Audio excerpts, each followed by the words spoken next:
Assalamualaikum warahmatullahi wabarakatuh. Alhamdulillah al-Jawad al-Karim al-Wahhab.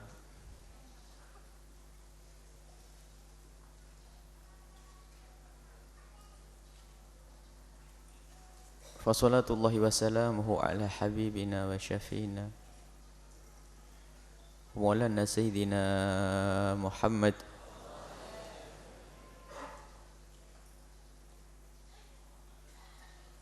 wa huwa al-ajwadu minar rihil mursalati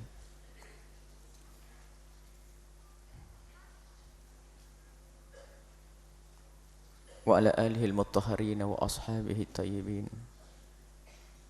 wa tabi'ina lahum bi ihsanin ila yaumiddin. Allahumma ya Rabbana na'udzubika minal bukhli wal azzi wal kasali. Allahumma ya Rabbana ij'alna minal asqiya wal atqiya wal asfiya wakhsurna yawmal qiyamati ma'a zumrati habibika sayyidina Muhammad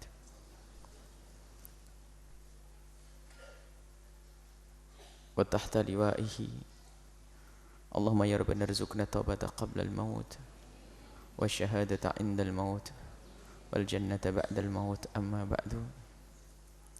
Yang kami cintai, yang kami muliakan, para orang tua kami, saudara-saudari, para pemirsa, para pendengar dimanapun Anda berada, alhamdulillah pagi ini kita bisa bersama melanjutkan belajar kita dengan Imam An-Nawawi rahimahullahu ta'ala, belajar untuk semakin kenal kepada Nabi sallallahu alaihi wasallam, mendengar petuah-petuah dari Nabi Muhammad sallallahu alaihi wasallam.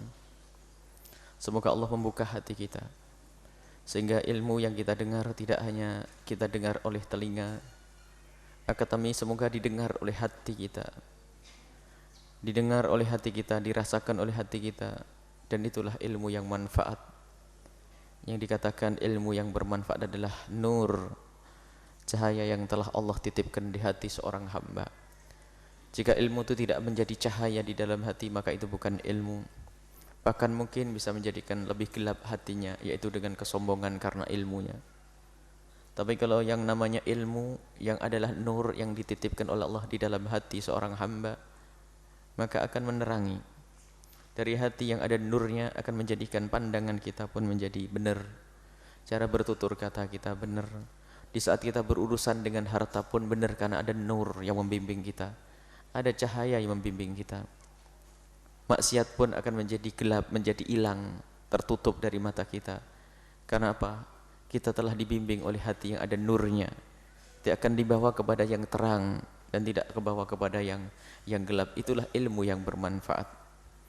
Kita sudah sampai kepada bab selanjutnya. Jika kemarin kita diajak oleh Imam An-Nawawi rahimahullah ta'ala untuk membaca bagaimana kehidupan Nabi di rumah beliau, kesederhanaan dan pendidikan kesederhanaan dari Nabi sallallahu alaihi wasallam, yang kesederhanaan yang diyakini dengan penuh keyakinan bahwasanya dunia ini sementara dan akan berakhir, dan semua dari kita akan meninggalkan dunia ini. Maka ini muqaddimah dari bab selanjutnya. Jika orang menganggap dunia itu seperti itu, dunia akan berakhir, kita diajari untuk sederhana, kita akan meninggalkan dunia. Maka Imam An-Nawawi mengumpulkan riwayat-riwayat yang lainnya untuk menjadikan dunia yang akan berakhir di dunia ini menjadi sesuatu yang abadi. Itu bagaimana kita bakal meninggalkan dunia ini menuju alam barzah. Bagaimana kita bisa membawa dunia ini ke alam barzah? Tidak kita jadikan dunia yang akan kita tinggalkan. Maka di situ dibutuhkan satu sifat, sifat yang sangat mulia yang dijadikan judul oleh Imam An-Nawawi rahimahullah ta'ala dalam bab ini, yaitu babul kurmi atau karomi wal judi wal infaki, bab tentang kedermawanan seseorang, membahas tentang bagaimana kita memupuk kedermawanan di hati kita. Hati yang dermawan, hati yang mudah untuk memberi, mudah untuk memberikan kepada siapapun yang membutuhkannya. Dan kedermawan nanti martabatnya. Ada orang yang dermawan dengan jiwanya, maka ini paling tinggi pangkatnya, sehingga dia rela untuk berjihad di jalan Allah. Ada orang yang dermawan dengan hartanya, sehingga ia gunakan untuk jalan Allah. Ada orang dermawan dengan ilmunya, ini lebih agung daripada dermawan dengan harta. Dia memberikan pemahaman kepada orang lain agar orang lain menjadi semakin baik, semakin dekat kepada Allah Subhanahu wa taala. Ada orang yang dermawan dengan jabatannya, ia punya jabatan akan tapi digunakan untuk kemaslahatan umat Nabi Muhammad SAW. Bahkan ada orang yang dermawan dalam bentuk dia menahan amarah, bentuk kedermawanan. Disakiti oleh seseorang, ternyata dia menahan, tidak membalas dengan kejahatan yang serupa. Ini bentuk kedermawanan. Sabar. Bahkan kalau itu membalas dengan kebaikan. Sehingga di saat kita melakukan kebaikan sendiri ada martabatnya. Ada martabatnya. Martabat di saat kita memberikan kebaikan. Ada orang memberikan kebaikan kepada orang lain karena dia sudah tidak membutuhkannya. Misalnya kekayaan harta. Dia punya harta yang sangat cukup, kemudian dia punya yang lebih dan dia tidak digunakan, tidak dibutuhkannya. Kemudian diberikan kepada orang yang membutuhkannya atau digunakan untuk di jalan Allah, berjuang di jalan Allah, maka dia termasuk dermawan, martabat dermawan. Tapi masih kalah lagi dengan orang yang dia itu membutuhkan pada sebenarnya. Kalau ada orang berbuat baik karena dia adalah sudah tidak membutuhkannya, enteng. Misalnya dia butuh mobil satu, ada mobil yang kedua lalu diberikan kepada orang lain atau diberikan untuk perjuangan. Atau dia punya harta sudah cukup ini, akan tapi dia punya sisa-sisa, diberikan pada orang lain, bentuk kedermawanan, martabat kedermawanan. Akan tapi ada yang martabat lebih hebat lagi adalah dia butuh, akan tapi tidak terlalu mendesak. Sedikit dia harus berusaha atau memaksakan untuk keluar, tapi tidak akan mengganggu kehidupannya, hanya mengurangi saja, cara makannya dikurangi, cara ini bentuk kedermawanan lebih tinggi lagi. Ada lagi derajat yang lebih tinggi adalah itsar, mementingkan orang lain, mementingkan perjuangan sampai dirinya sendiri tidak mendapatkannya. Padahal dianya adalah sangat-sangat membutuhkannya. Ini martabat. Begitu juga tingkat kekikiran itu macam-macam. Ada orang kikir itu sampai aneh. Ada kikir kepada barangnya orang lain. Jadi kalau ada orang dermawan itu dia nggak senang. Banyak muru nabil bukhli dia. Sudah pelit dia ngajari orang pelit. Tidak senang ada orang dermawan. Ada. Ngajak pelit, nggak usah. Ada orang berbuat baik, nggak usah ngapain, bantu untuk apa? Ini adalah penyakit. Wah, ini kacau manusia ini. Ada orang yang pelit dengan hartanya orang lain, termasuk diantaranya zakat, tidak membayar zakat. Ini martabat tinggi, kekikiran. Bukan hartanya, kenapa harus disimpan-simpan? Ini tingkat kekikiran. Yang jelas kikir adalah pelit adalah satu sifat yang jelek dan dermawan adalah sifat yang sangat mulia. Buah daripada kesadaran kita. Jadi para imam itu kalau menyusun buku itu ada maksud. Ini bab ini, bab ini, bab ini. Bukan seenaknya menyusun bab. Ada maksud, setelah difahamkan bagaimana kehidupan Nabi yang sangat sederhana, kemudian mengajari kita sederhana, kemudian setelah itu ngajak berbuat baik. Sehingga di saat kita berbuat baik bisa tidak tanggung-tanggung. Seandainya dia harus memberikan hartanya yang banyak sekali, kalau seandainya dia harus jatuh menjadi orang miskin, dia masih ingat, saya tidak semiskin Nabi SAW. Masih ada contoh yang lebih dahsyat lagi. Jadi di saat berbuat baik itu semakin yakin dia. Para orang-orang soleh pun demikian. Imam Abu Hurairah pun demikian. Maka ini disebutkan tentang bagaimana kita dermawan fi wujuhil khairi. Ada orang dermawan tapi di jalan kejelekan. Tapi ini fi wujuhil khairi, di dalam kebaikan. Dia ingin selalu berbuat baik di dalam kebaikan. Di dalam kebaikan dia berbuat baik untuk yang diridhoi oleh Allah Subhanahu wa taala, berjihad di jalan Allah, pembangunan masjid, pondok pesantren, bantu fakir miskin, anak yatim dan seterusnya di dalam kebaikan. Fi wujuhil khairi. Tapi harus thiqatan billahi, karena dia yakin kepada Allah dan dia berpegang kepada Allah dengan keyakinan bahwasanya tidak akan berkurang apapun yang ia berikan, dan sudah janji dari Allah. Kalau berjanji itu tinggal kita itu yakin atau tidak yakin. Kalau kita tidak yakin, tidak akan kita menuai janji Allah.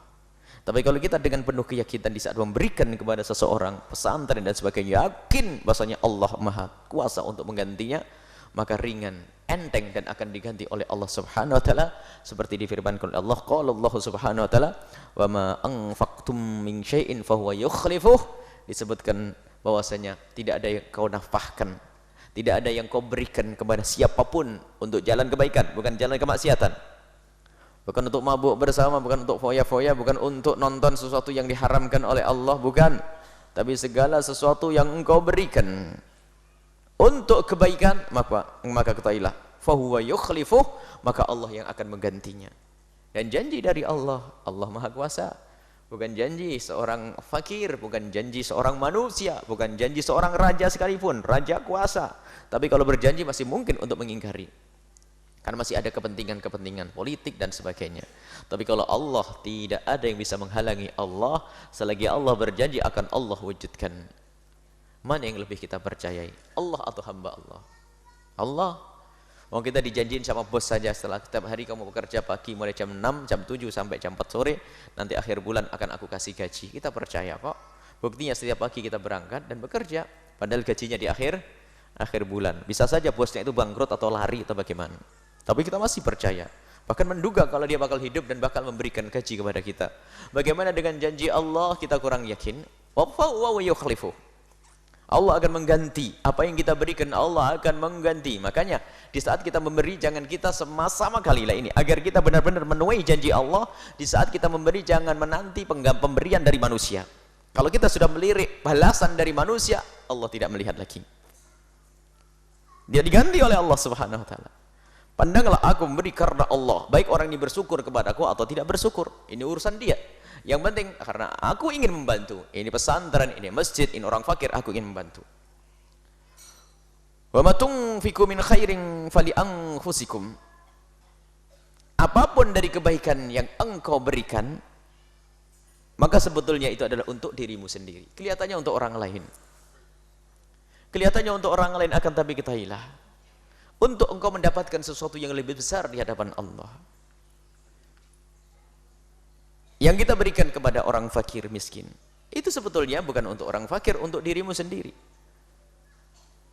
Bahkan sebetulnya yang kita dapat lebih besar lagi. Semestinya kita itu bersyukur kepada orang fakir, bukan orang berfakir bersyukur kepada kita. Akan tapi selama ini umumnya adalah orang fakir terima kasih pada orang kaya yang memberi. Anda memberikan 500.000 kepada seorang fakir, maka orang fakir mendapatkan apa? Duit 500.000. Apa yang Anda dapatkan nanti dari Allah? Lebih dari 500.000. Lebih banyak yang kita dapat dari Allah daripada apa yang didapat oleh orang fakir dari kita. Mestinya kalau kita bisa memberi kepada orang fakir, kita mengucapkan terima kasih wahai orang fakir, gara-gara ini aku mendapatkan dari Allah Subhanahu wa taala. Dan hakikat syukur ini akan dirasakan nanti di surga. Hanya di dunia kadang kita kurang sadar bahwasanya kapan kita memberikan kepada orang fakir, maka ketahuilah, artinya apa? Gara-gara orang fakir inilah kita mendapatkan yang besar, bukan sekedar 500.000. Masjid, pembangunan masjid, pesantren dan seterusnya adalah tempat wadah kebaikan. Akan tapi ketahuilah, yang akan Allah berikan lebih besar lagi. Wa ma tunfikuna, dan hendaknya kalian jangan sampai memberikan sesuatu di jalan kebaikan, kalau di jalan kebatilan nggak masuk dalam hitungan sudah. Nggak ada saya membantu kejelekan tapi niatnya baik, nggak masuk itu. Nggak ada. Kalau kejelekan ya niat, nggak niat ya jelek. Tapi kalau kebaikan itu harus ada niat kebaikannya agar sambung kepada Allah Subhanahu wa taala. Illa ibtigha'ah, hendaknya di dalam kita melakukan kebaikan ibtigha'a wajhillah, untuk mengharapkan Allah Subhanahu wa taala. Ini pendidikan ikhlas untuk menuai janji dari Allah. Kalau tidak ketemukan janji itu di dunia, ketahuilah dengan keikhlasan akan kita temui janji Allah di alam barzah. Akan kita ketemui janji Allah nanti di padang mahsyar. Dan akan kita temui janji Allah nanti di surga, dan alangkah indahnya waktu itu. Sehingga nanti di surga ada dikatakan bahwasanya hamba-hamba Allah di surga itu pada berkata, pada berandai-andai, jika seandainya sedekahku dulu tidak diterima kasih waktu di dunia, kan lebih gede pahalanya di akhirat. Jika doaku tidak dikabul oleh Allah di dunia, semuanya akan jadi pahala di akhirat. Sehingga semua pada ngomong, kalau seandainya doaku semua tidak dikabul di dunia, alangkah enaknya. Padahal di surga sudah enak. Jadi apa yang kita dapat di dunia ini tentu mengambil bagian daripada akhirat. Kata Imam Ghazali rahimahullah ta'ala, Yang diberikan oleh Allah di dunia ini akan mengurangi bagian kita di akhirat. Dan semoga bagian kita di dunia banyak, di akhirat banyak, begitu. Rabbana atina fid dunya hasanah wa fil akhirati hasanah. Wa ma tunfikuna min khairin yuwaffa ilaikum wa antum la tutlamun. Apapun dari kebaikan yang engkau lakukan, yang engkau berikan, akan dibayarkan untukmu, akan dikembalikan, dipenuhi untukmu, dan tidak akan terzalimi sedikit pun kau. Lihat, apapun yang kita berikan, lihat, dan catatannya rapi. Catatannya rapi, malaikat raqib atid yang mencatat. Dan Allah Maha tahu, tidak ada yang tersembunyi bagi Allah Subhanahu wa taala. Dan tidak ada istilahnya ketukar pahalanya. Kita masih ada ketukar yang ngirim rekening, ngirim transfer, kirim, masih ketukar.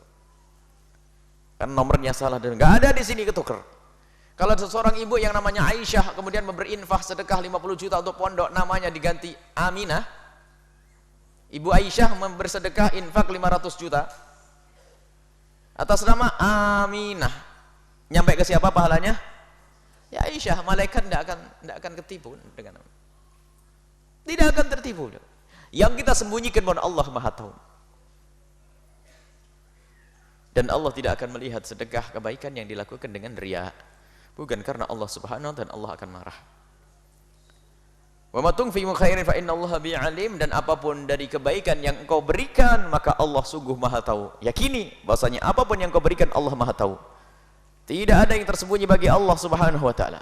Baik, dari ayat ini adalah pendidikan bagaimana kita ini agar bersemangat untuk berinfak karena akan diganti oleh Allah Subhanahu wa taala. Dan itulah, ketahuilah bahwasanya balasan dari Allah lebih besar lagi, dan Allah tidak akan zalim. Kemudian setelah itu Nabi sallallahu alaihi wasallam menghimbau atau dengan lidah melalui lisan Nabi sallallahu alaihi wasallam bagaimana menyuburkan di hati kita itu semangat untuk kita berbuat baik. Maka didatangkanlah hadis berikut ini oleh Imam An-Nawawi rahimahullah taala, wa an ibni Mas'udin radhiyallahu taala anhu, dari Sayyidina Abdullah bin Mas'ud radhiyallahu taala anhu, anin Nabi sallallahu alaihi wasallam, dari Nabi Muhammad sallallahu alaihi wasallam, qala, beliau berkata, la hasada illa fi itsnain. Semua dengki adalah jelek.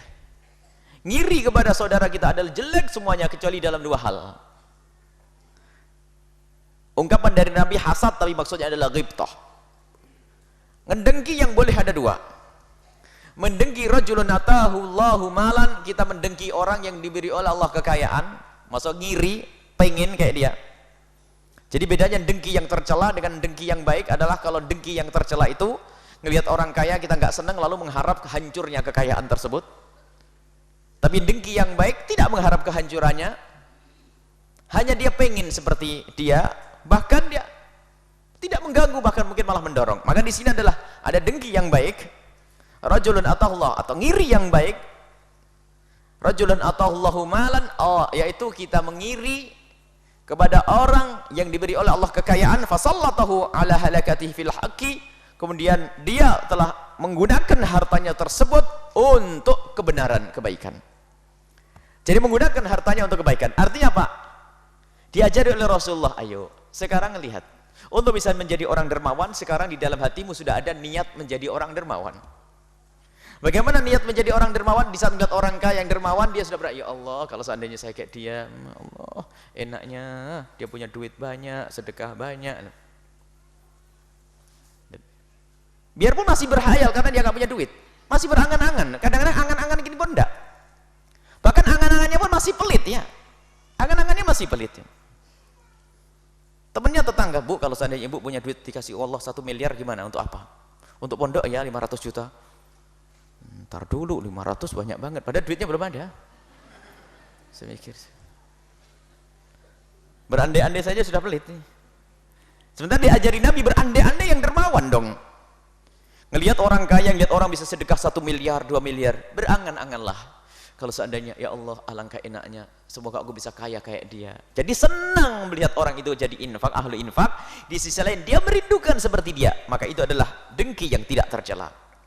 Melihat orang kaya banyak sedekah, ini pemupuk. Kalau kita tidak pernah berangan-angan, berandai-andai, sehingga dalam usaha kita selalu, seandainya nanti kalau besar bang, yuk kita akan jadi orang seperti itu loh. Dia orang kaya, enaknya Masya Allah, sudah kaya, dia bisa menikmati dunianya, ternyata sedekahnya tidak kurang-kurang, terus sedekah, berandai-andai. Bahkan ini termasuk bagian daripada niat, kata Imam Ghazali, kalaupun kita mati dalam keadaan tetap fakir, dapat pahala sudah. Allah.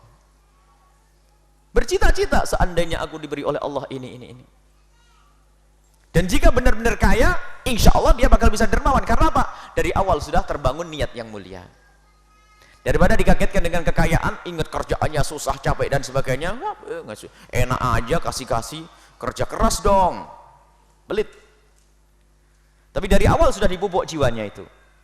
Jiwa dermawan. Di saat fakir, cita-cita menjadi seorang dermawan. Berangan-angan untuk bisa membangun pesantren, berangan untuk bisa membantu masjid, berangan-angan untuk membantu yatim piatu dan seterusnya. Berangan-angan. Dan setiap melihat orang berbuat baik, ternyuh hatinya. Senang satu sisi, alhamdulillah. Dan di sisi lain, ya Allah jadikan aku seperti dia, ya Allah. Wa rajulun atahullah hikmatan, dan satu lagi kita boleh ngiri kepada orang yang diberi oleh Allah hikmah. Hikmah itu ilmu. Diberi oleh Allah ilmu menjadi seorang alim, fa huwa yaqdi biha, kemudian ilmunya digunakan untuk menyelesaikan permasalahan umat. Tidak berdusta dengan ilmunya, tidak khianat dengan ilmunya, wa yu'allimuha, dan mengajarkan kepada orang lain. Ngelihat ulama-ulama yang adil, ulama yang benar, dia pengen, ya Allah, kalau memang tidak bisa aku, semoga anakku dan keturunanku, ya Allah. Biarpun dalam irama doa saja, yang menunjukkan bahwasanya hatinya pun menginginkan yang sesungguhnya. Dan harus bukan pura-pura, kalau pura-pura Allah juga tahu enggak. Memang betul, sekarang Anda merasa atau tidak pengen seperti itu? Gitu kan pertanyaannya. Anda merasa enggak? Mungkin Anda seorang fakir, Anda merasa enggak di dalam hati Anda pengen kaya kayak orang itu bisa bangun ini? Ada cerita di sini ada orang bangun pondok, bangunan ini dan sebagainya. Kita pernah berpikir enggak kalau ya Allah jadikan aku seperti dia? Enggak. Enggak pernah juga begitu. Jauh kalau begitu dari kebaikan. Jauh dari kebaikan. Kalaupun kita punya kebaikan susah, karena apa? Kita tidak pernah berangan-angan. Yang tidak mampu pun punya cita-cita mulia untuk semacam itu. Sehingga muncullah orang yang seperti yang pernah kami ceritakan, lihat. Karena dia pengen bersedekah, berinfak, sampai dia di pasarnya ngumpulin duit. Setiap ada duit yang seribuan yang logam itu, 1000 ada itu dikumpulin sampai berat berapa kilo dibawa ke sini. Dan dia ngomong, Buya, karena saya tidak bisa nyumbang besar seperti orang-orang lain. Ini setiap saya jualan, saya masukkan ke celengan saya, ini berapa, 2 atau 3, sehari 1000, 2000 atau 3000, kumpulin setiap hari, sampai dibawa ke sini, kalau tidak salah sampai berapa, 11 atau 9 juta, lupa saya. Sampai bawanya berat anak-anak itu. Lihat, padahal dia orang yang fakir. Kenapa? Dia berkeinginan seperti orang kaya. Ketahuilah, hebat orang ini. Dan kalau dia kaya benar bakal bisa, dan niatnya itu sudah dinilai oleh Allah. Bahkan kalau ada orang niatnya kayak begitu, dia sudah mendapatkan pahala melebihi daripada orang yang paling kaya nanti yang ada di sini yang bersedekah. Jadi niat yang baik, dan wujudkan niat itu dari yang kecil. Kalau Anda mampunya 1000, 2000, 2000, jangan menunggu nanti. Lihat, kalau menunggu itu tidak, bukan begitu caranya. Jangan menunggu, maka lanjutannya nanti ada dari hadis selanjutnya. Muttafaqun alaih, hadis ini diriwayatkan oleh Imam Bukhari dan Muslim. Ma'nahu yambahi, sayyidyanya alla yakhbitu ahadun illa ala ihdahatainil khaslataini, hendaknya seseorang tidak ngiri kecuali dalam 2 hal. Dunia, ngiri kepada orang yang dengan dunianya berbuat baik lalu kita ingin berbuat seperti itu tanpa menginginkan kehancuran pada dia. Yang kedua, melihat orang alim tadi, orang alim mengamalkan ilmunya kemudian mengajarkan ke orang lain, lalu kita berangan-angan, ya Allah, cobaan saya sudah terlambat, ya Allah, saya sudah tua, ngapal susah, tapi angan-angan seandainya aku muda, ya Allah, saya akan belajar rajin, akan mondok, akan ini, ya Allah. Ya, kalau memang dia merasakan ini benar-benar baik, akan kebaca di anak keturunannya, ponakannya, saudaranya. Berusaha seperti halnya di saat orang pengen kaya. Lihat, sekarang ada orang sadar urusan dunia, akhirat saja jangan sadar. Urusan dunia mungkin dia selama ini fakir dan sebagainya, lalu ingin berubah-ubah. Nah, yang melarat biar abah saja, pokoknya kamu jangan melarat. Dibiayai enggak anaknya? Dibiayai, dimodali sampai anaknya kaya. Tapi urusan akhirat saja enggak kayak begitu. Yang katanya dia menyesal, saya kurang agama, saya kurang ilmu dan sebagainya. Nyesal, tapi anaknya tidak dimasukkan ke tempat-tempat belajar agama. Boleh anak kita menjadi dokter, tapi ingat, kasih bekal mereka dan seterusnya. Jadi insinyur, kasih bekal. Di usia-usia kecil mereka SD atau SMP harus belajar agama secara maksimal, baru setelah itu dia belajar ilmu dunia. Nah ini berangkat dari keinginan di hati kecil kita, menginginkan seperti orang itu. Dan jika ingin berbuat baik jangan ditunda. Anda punya hari ini. Semakin cepat, semakin hebat. Sehingga semakin dekat dengan masa Nabi itu ibadah itu semakin besar. Sehingga infak, sedekahnya Sayyidina Abu Bakar As-Siddiq tidak bisa dikalahkan dengan sedekah kita. Biarpun satu mud, satu dirham ya, satu dinar yang diinfakkan oleh Sayyidina Abu Bakar As-Siddiq tidak bisa kita kalahkan dengan satu gunung cermai kita sedekahkan dari emas. Gunung cermai dari emas kita sedekahkan. Tidak bisa mengalahkan sedekahnya Sayyidina Abu Bakar As-Siddiq. Makanya di saat kita berjuang dengan orang-orang di kampung kita masa merintis, itu pahalanya lebih gede daripada di saat sudah jadi. Masa awal lebih bagus dari masa selanjutnya. Sebab apa? Orang yang berbuat baik setelahnya, pahalanya juga numpang ke kita. Sebab kesinambungan cerita tentang pesantren, kesinambungan cerita tentang masjid, ini karena kita. Kalau kita tidak, putus. Gara-gara kita terus bersambung, ada orang membangun seterusnya. Makanya jangan seperti kesalahpahaman sebagian orang, masjid itu gara-gara diwakafkan oleh orang, masjidnya nggak dibongkar, sudah rusak, reot, mau roboh. Kenapa? Kasihan yang wakaf. Yang wakaf kalau dibongkar kan tidak dapat pahala. Ini ilmu dari mana nih ya Ustadz? Makanya ngaji yang benar. Ada sebuah masjid tidak dibongkar gara-gara apa? Kasihan siapa yang membangun dulu. Hancurkan, bangun yang lebih bagus kalau memang sudah waktunya dibangun. Yang dulu gimana? Pahalanya yang baru ini akan dikirimkan kepada yang dulu. Karena apa? Tidak ada yang membangun yang baru kecuali karena dimulai dari yang lama. Ini ada di Cirebon lagi ceritanya nih. Sampai ribut di kampung itu, Buya nggak bisa dibangun. Karena apa? Mempertahankan. Ini kasihan yang infak ini. Ini ustadz atau bukan itu? Ilmunya ilmu ngarang-ngarang itu. Apakah tidak tahu barang yang memulai adalah memulai akan dapatkan pahala lebih besar? Kalau memang sudah reot, meroboh, membahayakan umat, hancurkan. Ketahuilah yang bangun dahulu tetap mendapatkan pahala. Dulu ini ada yang membangun aula dulu pakai kayu dan sebagainya. Pahalanya yang dulu tuh dapat tetap. Bahkan pahala yang sekarang pakai gedung megah ini juga nyampe kepada orang yang bangun dulu pakai kayu. Mana kayunya? Sudah jadi kayu bakar buat makan anak-anak semuanya.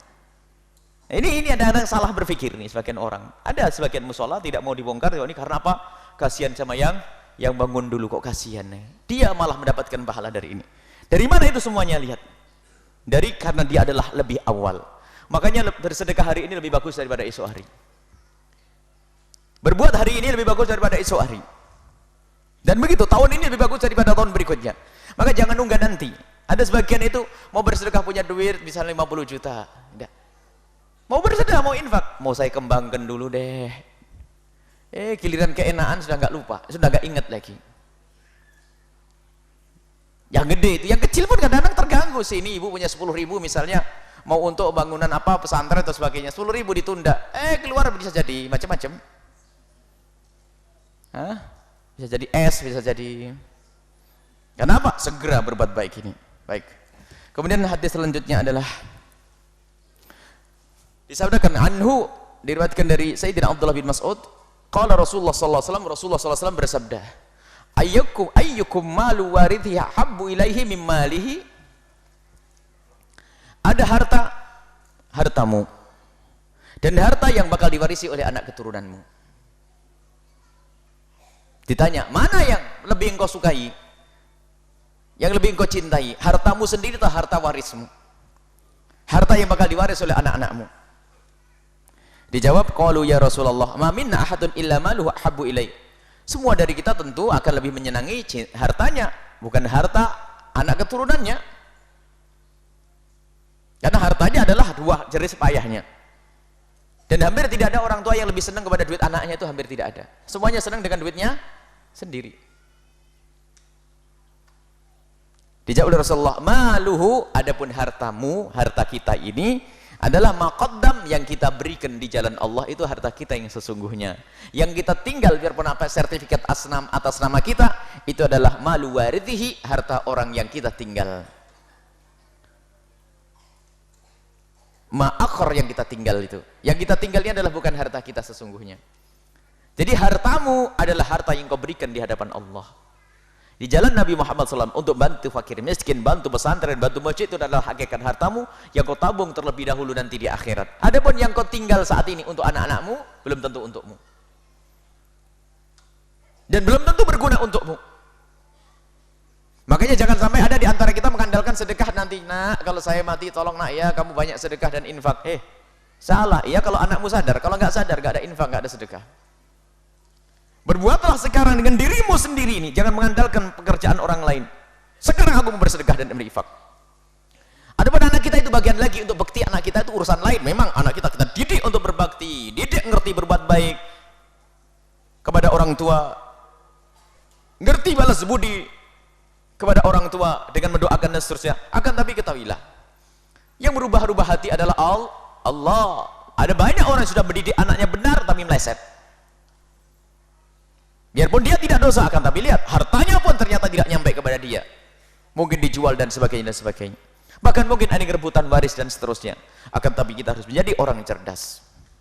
Aku akan berbekal untuk diriku sendiri terlebih dahulu. Setelah itu akan aku berikan kepada anak-anakku, bekal untuk anak-anakku. Tapi aku mengumpulkan. Kita terharu kepada seorang tua yang sudah bekerja lama. Tiba-tiba ngomong, saya ini kerja itu mulai kecil. Kemudian saya sudah tua, jalan saya sudah susah. Umur saya tinggal berapa? Kalau sampai harta yang saya kumpulkan ini kemudian saya tinggal begitu saja, kan saya rugi.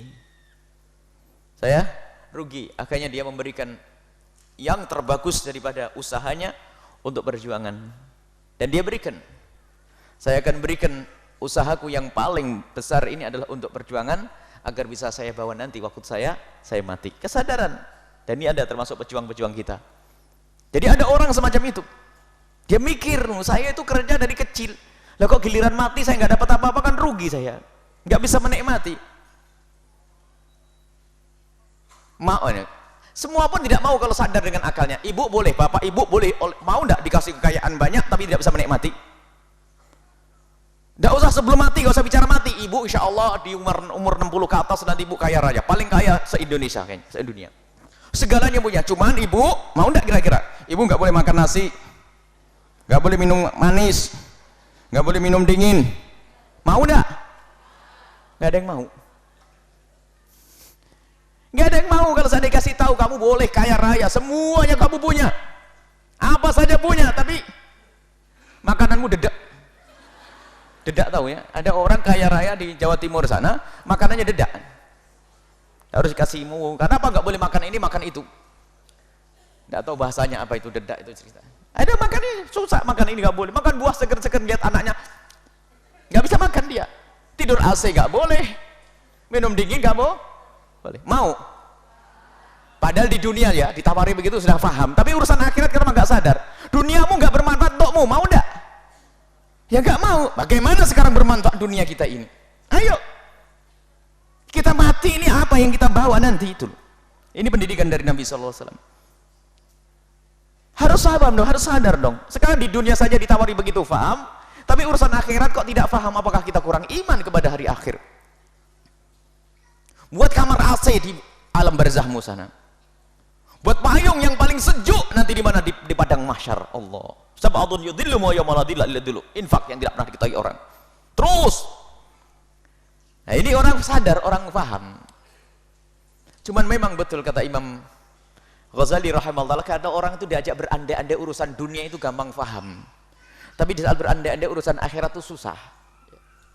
Seperti urusan nasihat, Imam Ghazali mengatakan, memang orang kalau sudah ngomong, kata Imam Haddad juga, di saat bicara tentang kejelekan, kalau kejelekan lahir orang cepat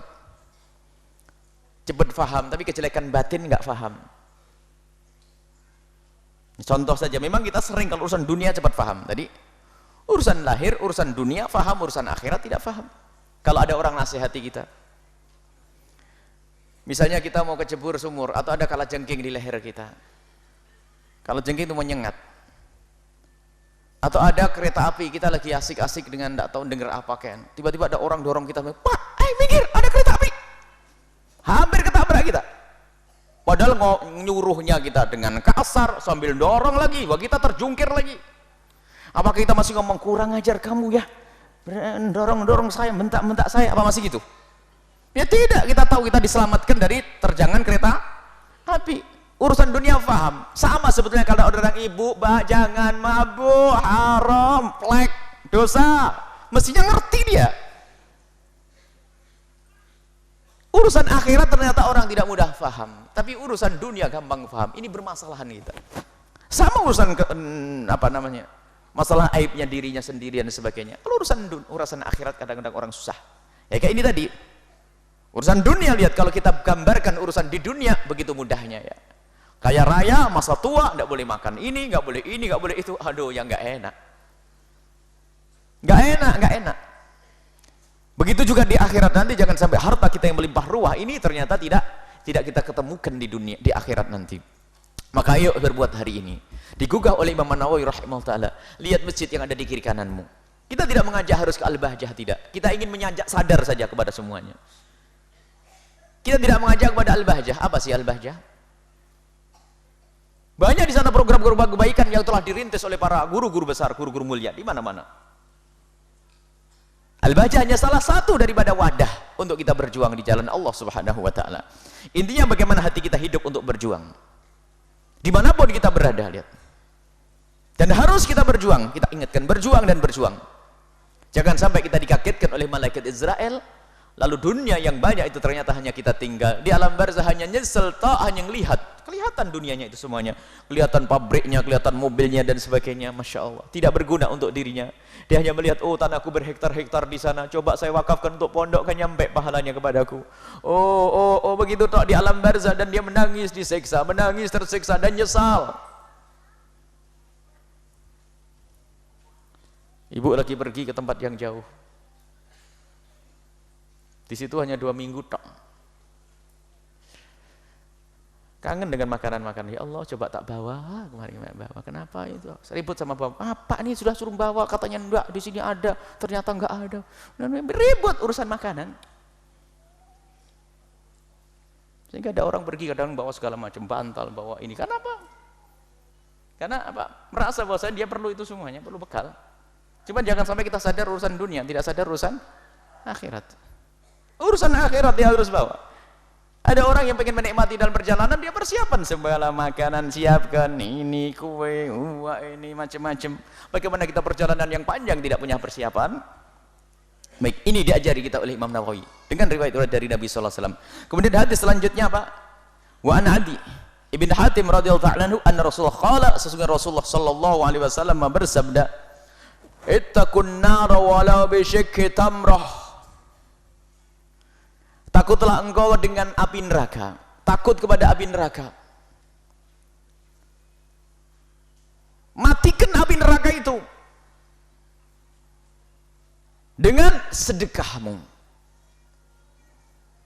Sedekah tadfa'ul bala wa tudfi' nar. Ghadabillah subhanahu wa ta'ala.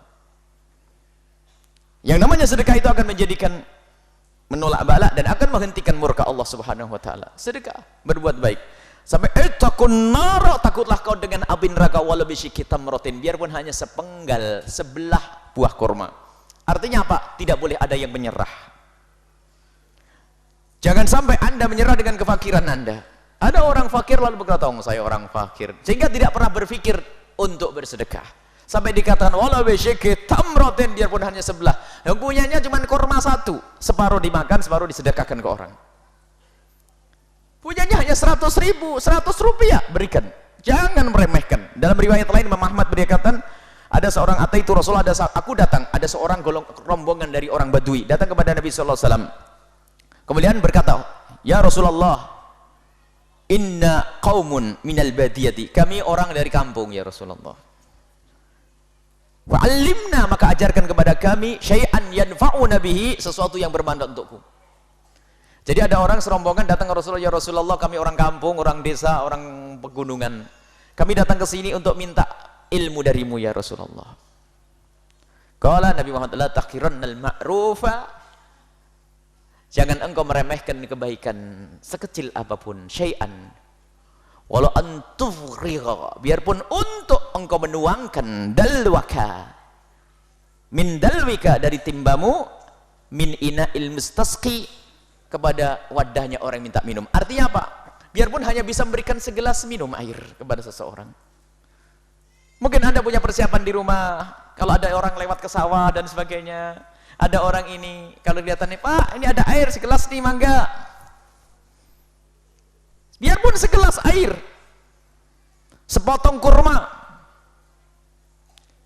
Ini diajari cerdas. Jangan, nah ini bibit itu benih. Jangan sampai orang menyerah dengan kefakiran. "Oh, saya fakir, nggak bisa ngapa-ngapain. Aduh, nggak punya apa-apa." Oh tidak, sebab jiwa dermawan itu akan muncul Kalau jiwa dermawan kalau ada, maka akan muncul menjadi satu, akan hadir dalam satu perilaku lahir, biarpun hanya walau bisikitam rotin, biarpun hanya dengan sepotong buah kurma, termasuk dengan air saja. Dia nggak bisa apa-apa, ngasih makan nggak bisa, akan ngasih air dan seterusnya. Ini pendidikan dari Nabi SAW. Jangan meremehkan kebaikan sesedikit apapun, sekecil apapun kebaikan, jangan sampai Anda remehkan.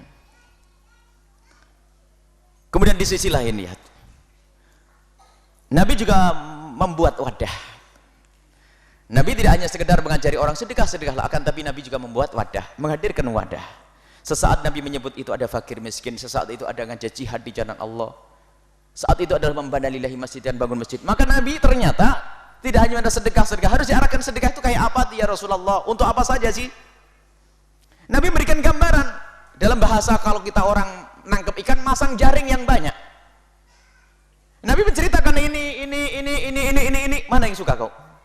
Mana yang mudah untukmu? Maka di majelis mulia ini kami pun juga memasang jaring yang banyak. Kami pamerkan jaring itu. Ada jaring, kita bangun pondok pesantren di setiap kota target kita. Sekarang kita lagi bangun di Cirebon, di Pusatkin kita bangun, di Wanasaba kita bangun, di Al-Bahjah 2 bangun, Al-Bahjah 3 Tulungagung juga bangun, Al-Bahjah 4 yang ada di Pontianak sekarang juga penyempurnaan, di Majalengka, di Indramayu juga ada. Stasiun radio ini jaring. Yang tertarik minat untuk masuk jaring ini, masuk jaring ini. Kita tawarkan, pamerkan. Dengan jumlah yang gede-gede boleh. Kemudian kita ajak program-program yang lainnya. Apa saja semampu Anda. Ada sekolah yang akan kita bangun. Ada media-media radio. Di mana-mana kita buat media radio. Kita buat. Nanti ada infak center, itu sengaja kita buka untuk semuanya. Dan sengaja kita tidak masuk ke rumahnya orang-orang, biar semuanya kalau sedekah itu nyantai. Datang ke tempat ini ada infak, dan nanti ada manajemennya, ada yang ngatur semuanya.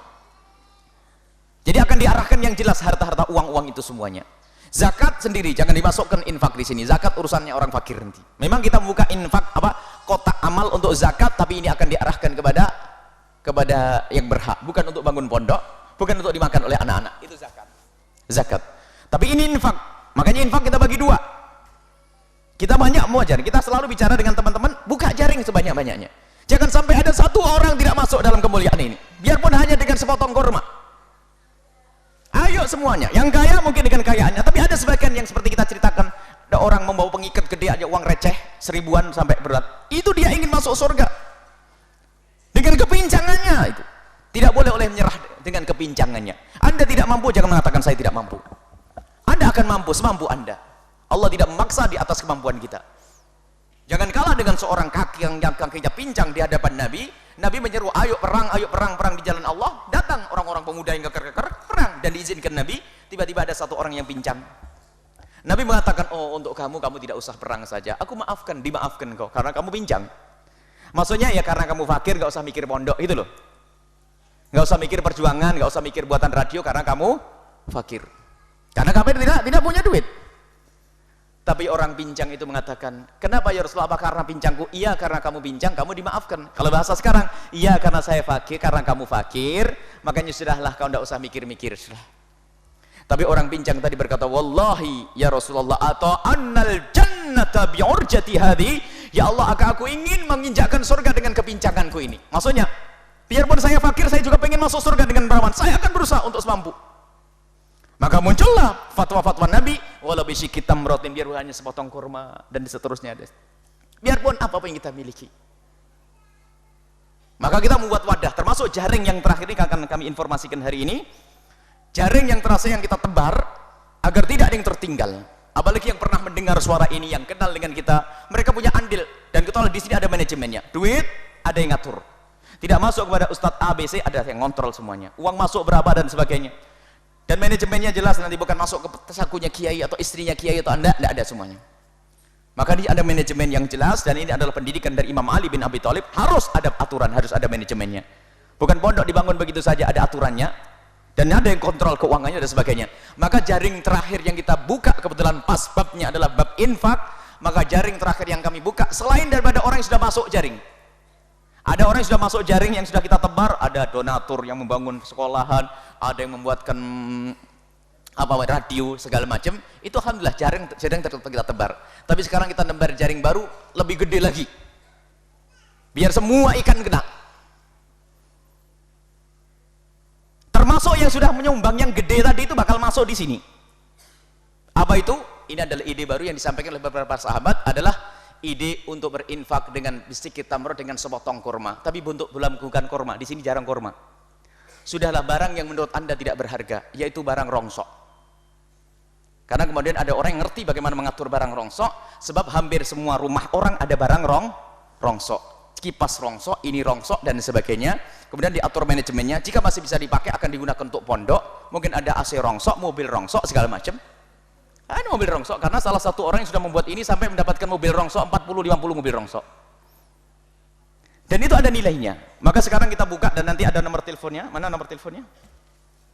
Jangan terlambat, nunggu diminta, ini pintar Masya Allah.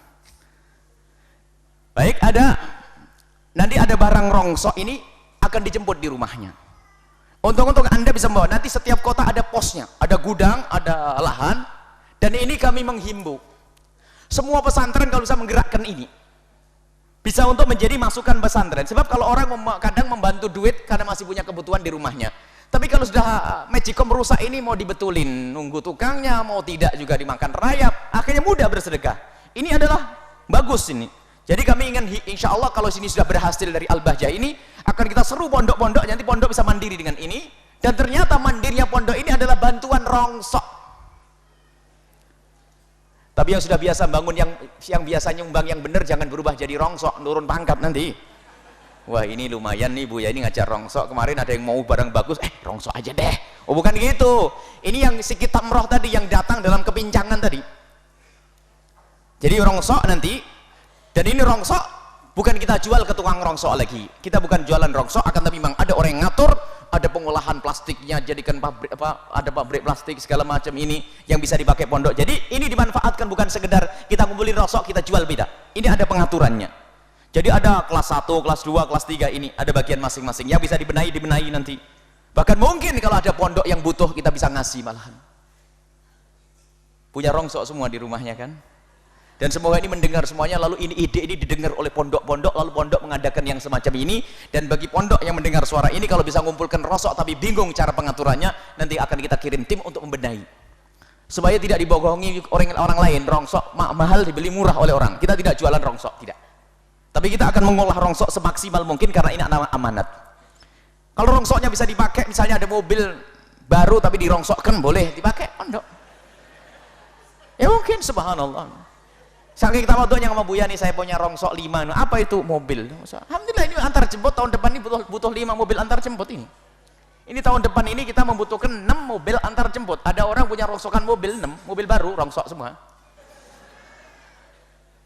Ada, nanti mohon.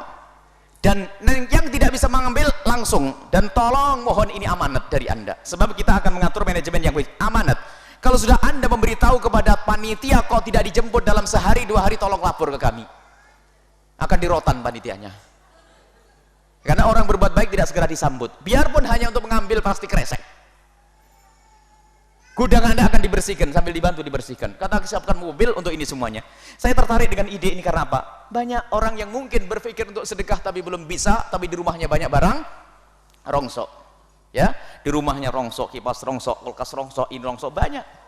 Dan kita pun juga mikir, pondok ini banyak barang rongsok, kita pun bingung menggunakannya. Alhamdulillah ada ilmu baru ini, maka digabungkan ini semuanya. Dan kita setiap kota ada tempat gudangnya. Bukan kota, Cirebon saja ada beberapa titik, supaya tidak jauh mengambilnya. Cuman yang kami takutkan apa? Semuanya mikir rongsoknya, ini yang saya takut itu. Sehingga nggak yang benar-benar nggak mau dibahas, bukan. Ini hanya untuk membuat menyebar jaring siapapun. Ini menyebar jaring. Jadi nanti nomor teleponnya mohon dicatat, 0812 2195 2234. Kami ulangi, 0812 2195 2234.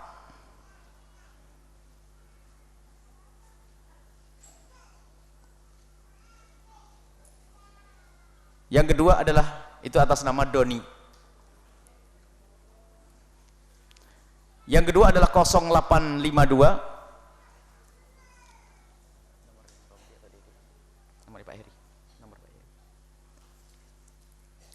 0852, saya ulangi, 0852 nomor Pak Heri, nomor Pak Heri, nomor pribadi 2361 7932 0852 2361 7932. Jadi kalau punya barang rosok di rumah langsung telepon, gudangnya cepat bersih nanti. Nah, kalau ternyata dalam sehari 2 hari kok nggak datang, telepon nih nomor berikutnya nih. Nah. Yang kedua 0852 namanya Arif. Yang kedua 0852 2361 7932 atas nama Arif. Jika ternyata tim ini tidak segera menyambut, nah ini dikontrol juga timnya, Anda bisa lapor nomor Al-Bahjah mana saja. Nah, karena kita tolong menolong, biarpun barang yang anda infakkan tidak berharga, tetap insya Allah kami dapat pahala nanti, sebab setiap pak capek ada gantinya. Mungkin waktu datang ke rumah Anda dihitung sama tukang rongsok nggak ada nilai dia, tapi kan ada capek, Allah akan ganti yang lainnya nanti, ada orang ngasih baru bukan rongsok lagi nanti. Jadi pada tim tidak usah ragu, pokoknya orang manggil langsung datang, jangan ditunda. Nah kalau ternyata dari tim ini kok tidak segera datang, tolong dicatat nomor telepon selanjutnya ini. Jadi karena kita harus merapikan semuanya. 0813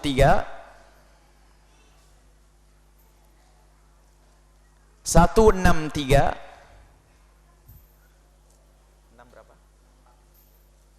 6499. Kami ulangi, 0813 163 4999. Jadi mohon ini, jadi barang infak Anda adalah apa? Barang rongsok Anda jadi barang jariah. Ingat supaya Anda yakin di sini bukan dirongsokin, tapi akan dikemas secara yang masih bisa dipakai dan seterusnya. Dan semua untuk pengembangan pondok dan sebagainya. Dan ini ide ini waktu disampaikan kepada seseorang, kami ternyuh, masya Allah. Semua orang punya rongsok, kadang bingung membuangnya kemana. Kadang-kadang orang kan, mohon maaf, ada tingkat kepelitan macam-macam ya. Sehingga mau dibuang sayang, mau dibetulin belum punya tukang yang bisa, akhirnya mondar-mandir, keluarin, balik lagi, keluarin sampai rusak. Belum lagi nanti diinjek-injek sama dimainin anak-anaknya dan seterusnya. Maka dengan ini adalah ide yang cemerlang ini, dan insya Allah semoga ini didengar oleh semuanya, sehingga nanti kiai-kiai, para masyayikh, para habaib yang punya jamaah ini bisa yang semacam. Dan ini tidak rendah, tidak hina, justru agar kita tidak membazir di rumah kita dan kita tidak merengek minta ke rumah-rumah. Baik. Dan juga ada nomor lain lagi ya, saya tambah nomor lagi untuk kontrol ya.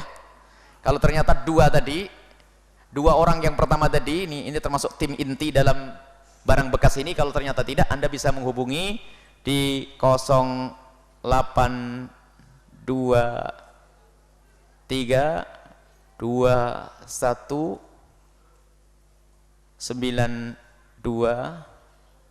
1313. Kami ulangi, nama Romli, 0823 2192 1313. Adapun tadi yang pertama Bapak Heri itu manajemen kita. Baik. Baik, ini saja insya Allah bisa kami sampaikan, dan semoga ini menggugah semuanya dimanapun Anda berada. Biarpun di Jawa Timur nanti akan punya gudang di Jawa Timur, di Sumatera, di Singapura. Yang penting Anda bicara dulu, nanti akan dikomunikasikan. Dan semua bergabunglah untuk menjadi tim. Tidak sampai di sini, nanti akan buka lapangan kerjaan yang banyak sekali yang ingin bekerja dan seterusnya. Ini adalah wibawa. Kita tidak merengek, tidak minta kepada asal orang, akan tapi kita akan memanfaatkan saudara-saudara kita terlebih dahulu. Kita tidak akan keliling kemana-mana.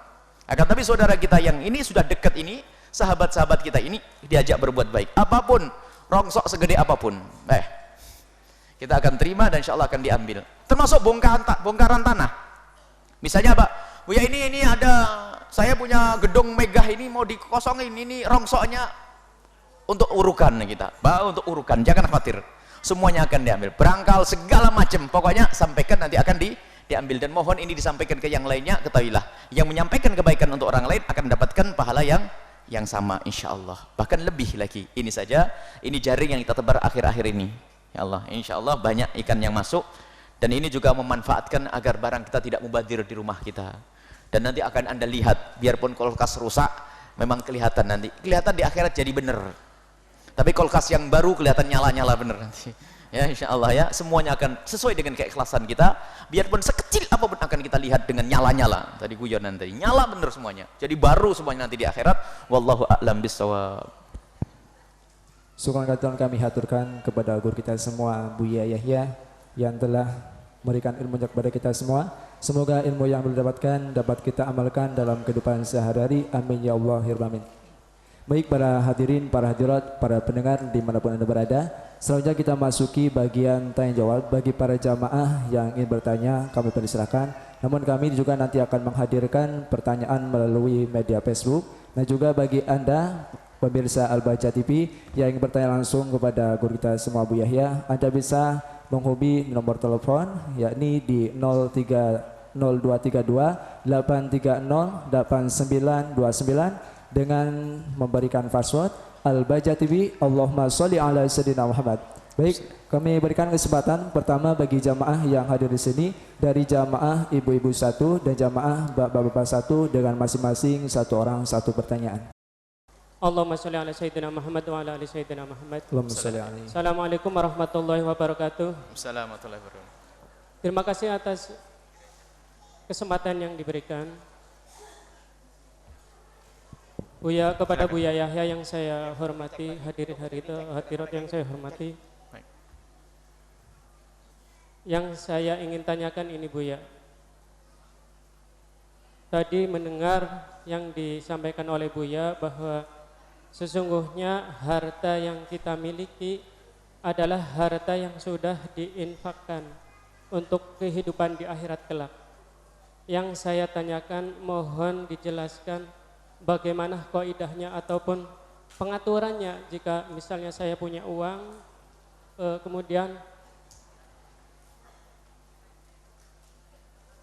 supaya antara pembagian istilahnya persiapan untuk masa depan anak dan untuk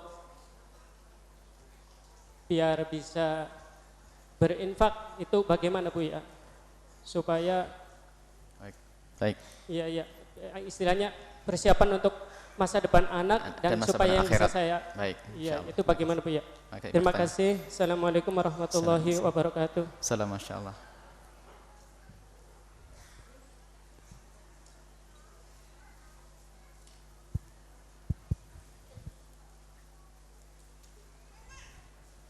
Assalamualaikum warahmatullahi wabarakatuh. Waalaikumsalam warahmatullahi Yang wabarakatuh. ingin saya tanyakan, berapa persen yang bisa kita serahkan untuk infak dari harta kita? Semisal untuk orang tua, kalau memang mau diinfakkan 100% apakah boleh?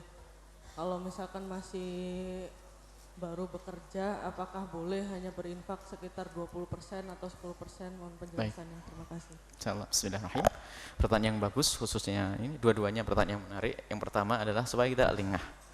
Ada sebagian tertipu di saat mendengar suara infak, lalu mereka berinfak sampai anaknya nyungsep. Haram dia, maka harus ada keseimbangan. Pertanyaan yang bagus sekali. Jangan sampai kita hanya memikirkan infak dan sedekah, akan tapi ternyata di dalam rumahnya pun ada kekurangan, ya. Kalau Anda mungkin bisa bersabar dengan lapar, tapi istri Anda belum tentu sabar dengan lapar, belum tentu anak Anda sabar dengan lapar. Rumah kita bukan seperti rumahnya Rasulullah. Rumah kita bukan seperti rumahnya Nabi, yang di saat Nabi lapar pun istri beliau siap lapar. Dan rumah kita bukan rumah Nabi, yang cucu Nabi Sayyidina Hasan Husain yang kecil pun siap untuk lapar. Sehingga memberikan pada orang lain dalam keadaan di rumah tidak ada, mereka berani. Karena mereka orang-orang pilihan. Tapi anak kita yang saat masih ingin makan senang, makan enak, istri kita pun demikian dan seterusnya, maka kita harus perhatikan. Jangan sampai kita langsung wah habis begitu. Cuman ada keseimbangan. Jangan sampai hanya berpikir untuk anak-anak, dan yakini bahwasanya sedekah, infak nafkah yang Anda berikan kepada anak istri yang wajar itu lebih gede pahalanya daripada sedekah di jalan Allah. Sesuap nasi, satu piring nasi yang Anda berikan pada istri, baju untuk menutup aurat dan untuk anak-anak dan istri, itu lebih bagus daripada jihad di jalan Allah. Suatu ketika ada orang bertanya, ya Rasulullah, saya punya harta ini, antara saya gunakan untuk berjihad di jalan Allah, atau aku berikan kepada fakir miskin, atau berikan kepada anak-anakku. Dijawab oleh Rasulullah, apa yang kau berikan kepada istrimu itu lebih bagus, apa yang kau berikan kepada keluargamu lebih bagus. Jadi yang kami serukan tadi setelah di rumah ditata, cuman menatanya jangan natanya orang yang muluk. Jadi karena anak saya belum punya tabungan 2 miliar, jadi mohon maaf ya saya belum bisa sedekah. Wah, ini kikir. Sekiranya cukup seadanya. Dan ini adalah sebetulnya keyakinan itu yang menjadikan dia itu menata dengan benar. Keyakinan akhirat dan keyakinan anak adalah amanat. Anak adalah amanat, tapi yakin kita akhirat. Anakku amanatku, maka harus aku sempurnakan dia. Tugasku untuk mendidik anak, mencukupi anak. Tapi keyakinan kepada akhirat lebih kuat lagi. Sehingga jangan sampai orang bincang. Semuanya hanya untuk anak. Padahal sudah kaya, punya ini, tidak pernah dia berinfak. Tidak pernah dia bersedekah. Akan tapi harus ada keseimbangan. Kemudian berapa persen pertanyaan selanjutnya yang diberikan kepada anak? Anak secukupnya. Jika butuh makan, untuk makan. Jangan sampai kita sedekah, anak kita kelaparan, kehabisan. Jangan. Baju, sekolah wajar saja. Sekolah wajar. Sekolah wajar, jangan sampai kita memaksakan sekolah yang sampai kita tidak bisa infak dan sedekah. Kadang kita itu menuruti gaya hidupnya orang lain. Sekolah harus bayar mahal, ratusan juta, puluhan juta. Sementara dia gajinya pas-pasan, mau kemana? Oh, mau bangga dok. Pengen duduk sama ibu-ibu yang kaya itu, biarpun dia fakir. Sebab ibunya anak ibu kaya, anaknya di sekolah kaya. Dipikir kalau dia orang melarat, nyekolahkan anak-anak di tempat yang kaya, dia langsung bisa jadi kaya. Obrolnya sama ibu-ibu pergi ke Singapura, ke Jepang, ke ini semuanya. Dianya kemana? Ya sekedar cerita, seneng kumpul sama orang kaya. Sebenarnya adalah kesombongan di dalam hatinya. Dan wanita kayak begitu atau bapak yang kayak gitu itu paling bahaya kalau jadi orang kaya. Paling sombong luar biasa itu. Seneng duduk dengan rombongan orang-orang kaya. Sekolahkan anaknya di tempatnya orang kaya dengan memaksa. Ada suatu ketika ada orang datang, gajinya itu pas-pasan. Dia ngutang, kesini pun minta bantuan. Saya tanya, anaknya sekolah di mana? Di sini Bu ya. Allah, saya punya anak pun tidak sampai sekolah di tempat seperti itu. Berapa sebulan? Tidak tahu 1 juta berapa gitu. Sebulan 1 juta berapa? Kayaknya ini ada yang perlu dibenahi ini. Di bagian cara berpikirnya itu. Nah ini ada orang kayak begitu. Akan tapi wajar saja. Anda memberikan nafkah kepada Anda secara wajar, istri secara wajar, senangkan secara wajar, dan berinfaklah dengan maksimal. Lalu berapa persen? Nggak ada hitungan persennya. Setelah zakat, kalau zakat ada aturannya. Ini sedekah. Setelah kita bayar zakat, bukan berapa persen, akan tapi apa yang dibutuhkan orang tua kita. Orang tua kita butuh makan, kita siapkan untuk makan beliau. Obat kita siapkan. Pegangan kita siapkan. Uang misalnya pegangan. Anak kita pun demikian. Tidak ada hitungan persennya. Kebutuhan mereka kita penuhi. Adapun sedekah keluar juga tidak ada hitungannya. Semakin banyak semakin baik, semakin banyak semakin baik. Jadi harus ada keseimbangan. Cuman kalau kita bicara tentang rongsok ini kayaknya lebih mudah. Anak kita tidak makan rongsok juga, dipakai juga enggak, dikasihkan ibu juga enggak pantas ya. Dijual pun ternyata harganya tidak ada. Tapi setelah ini masuk sedekah insya Allah. Jadi ini pertanyaan yang bagus sekali. Mohon jangan sampai ada di antara kita sadar infak, ternyata setelah itu menjadikan anaknya sengsara. Pernah, makanya kalau ada orang infak banyak-banyak, jika orang itu baru kita kenal, biasanya kita langsung tanya. Ada suatu ketika ada orang infak tanah dan sebagainya, nilainya besar. Setelah masuk ke rumahnya, ternyata rumahnya adalah rumah yang biasa saja. Kita kaget, jangan-jangan dia berbuat dolim kepada anaknya. Setelah kita tanya, anak-anaknya dan keluarganya ternyata semuanya sepakat malah mendukung sebaik-baik anak itu. Padahal kalau dipikir dijual itu dibagi anak-anaknya lumayan nggak? Anaknya cuma 4 atau 3 dapat 200 juta kan lumayan. Ternyata anaknya dengan sukarela itu anak soleh, bahkan anaknya yang mendukung. Sehingga kami kaget betul, karena ada uang nilai sebesar itu atau tanah senilai sebesar itu, kalau diinfakkan, kalau ternyata rumahnya pas-pasan, maka jangan-jangan berbuat zalim, hanya hawa nafsu, hanya pengen sanjungan dari manusia. Ternyata tidak, anaknya justru yang mendorong, anaknya yang menyuruh. Maka bersyukurlah jika punya anak semacam ini. Tapi kadang itu istri yang suka ngandoli. Makanya ada cerita ya, cerita si istri, jadi dia istri yang soleha, istri biasanya menghalangi dan sebagainya. Jadi orang itu kalau mau bersedekah itu biasanya ada di Orang bapak ibu kalau mau sedekah itu biasanya dihalangi oleh 70 setan. Seorang ustadz langsung ngomong, saya akan lawan 70 setan. Sehingga pulang ke rumah langsung dia ingin sedekah, bawa gandum, mau sedekah, bawa fakir miskin. Saat mau keluar bawa gandum, kelihatan istrinya, mau dibawa kemana abah? Ini mau sedekah. Sudahlah abah, nggak usah, kita banyak kebutuhan gini soal. Sampai sudah, ini penting sedekah, sampai tumpah. Akhirnya ketemu sama jamaah santrinya, gimana kiai sudah bisa ngelawan 7 setan? Oh, 70 setan beres, tapi dengan ibunya setan saya nggak bisa kalah.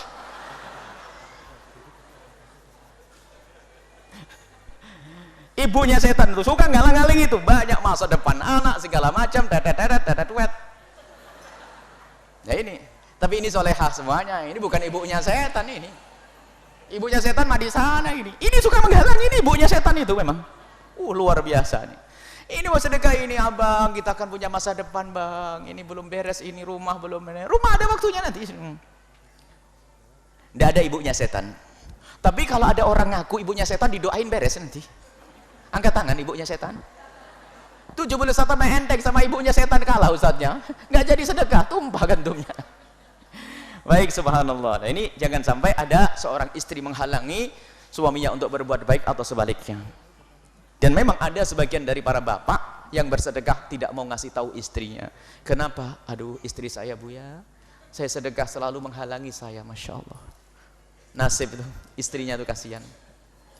Akan tapi kami sangat terharu jika sudah kompak mereka. Bahkan lihat, kalau suaminya suatu mau nyumbang tidak banyak sih menurut dia, karena dia mungkin orang cukup. Mungkin berapa? 100. Kata istrinya, cuman 100 apa enggak kurang?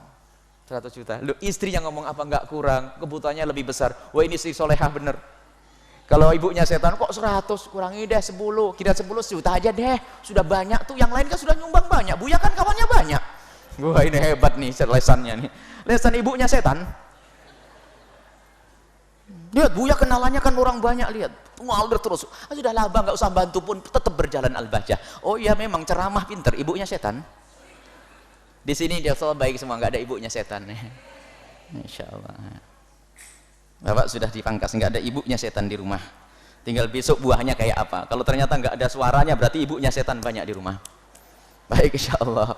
Semoga Allah menjaga kita semuanya, menyelamatkan harta kita semuanya, diberi kebaikan di dunia dan di akhirat. Baik, ada pertanyaan selanjutnya? Baik Buya, kami akan bacakan pertanyaan melalui layanan Facebook. Ada sahabat kita Ahmad Toib dari Kota Madura. Assalamualaikum warahmatullahi wabarakatuh. Waalaikumsalam warahmatullahi wabarakatuh. Buya, di desa kami banyak orang jadi TKI ilegal di Malaysia. Ada?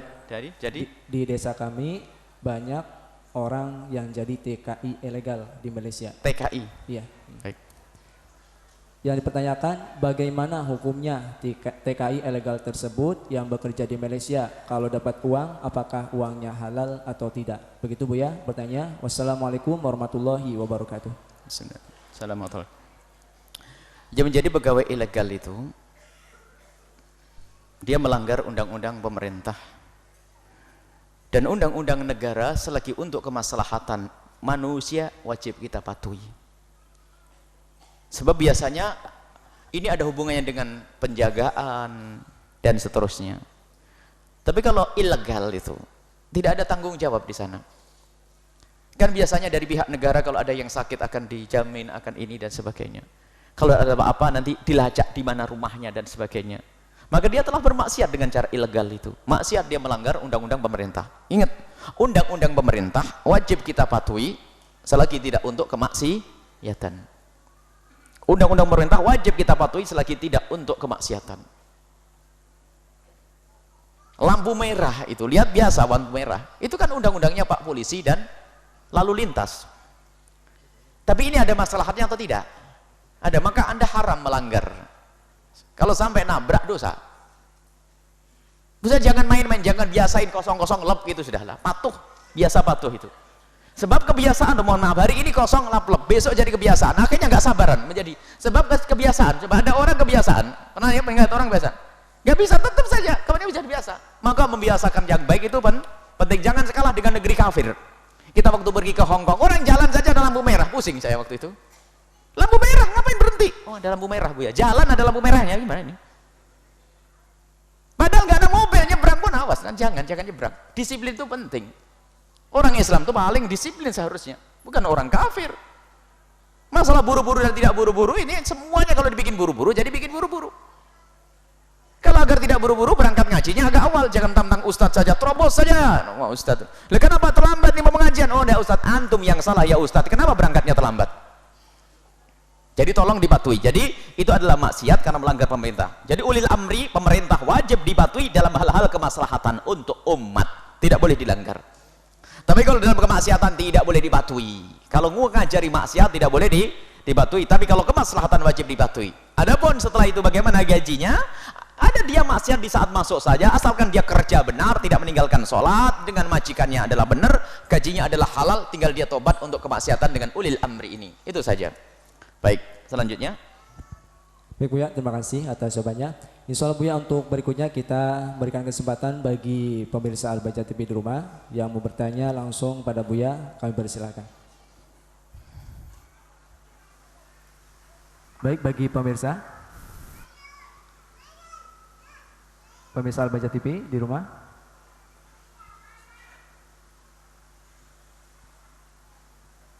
Baik Buya, mungkin Jika tidak ada disampaikan ke jamaah. oh ya. Gimana? Assalamualaikum. Waalaikumsalam warahmatullahi wabarakatuh. Dengan Ibu siapa? Saya Ibu Yuni dari Taiwan, Mas. Oh, Ibu Yuni dari Taiwan. Ibu, mohon maaf untuk passwordnya gimana Ibu? Mohon disebutkan passwordnya. Al-Fajah Siti Allahumma sholli ala Muhammad wa ala ali Sayyidina Muhammad. Allahumma sholli alaihi. Ya, Ibu ya, ada Ibu Yuni dari Taiwan Bu ya, mau bertanya. Ibu silakan untuk pertanyaan bisa ditanyakan langsung kepada Bu ya. Ya, kepada Ustadz Buya yang saya hormati, pertanyaan saya demikian. Apakah seorang ibu yang memutuskan ASI untuk anaknya di bawah umur 1 tahun dengan alasan pergi untuk bekerja, apakah seorang ibu berdosa? Begitu pertanyaan saya. Atas jawabannya saya ucapkan banyak terima kasih. Wassalamualaikum warahmatullahi wabarakatuh. Waalaikumsalam warahmatullahi wabarakatuh. Baik Buya, untuk pertanyaan Ibu Yuni dari Taiwan, yang dipertanyakan adalah Buya, bagaimana hukumnya memutuskan ASI ya dengan alasan ibunya bekerja Buya. Kesimpulan kayak gitu Buya. Baik, Masya Allah.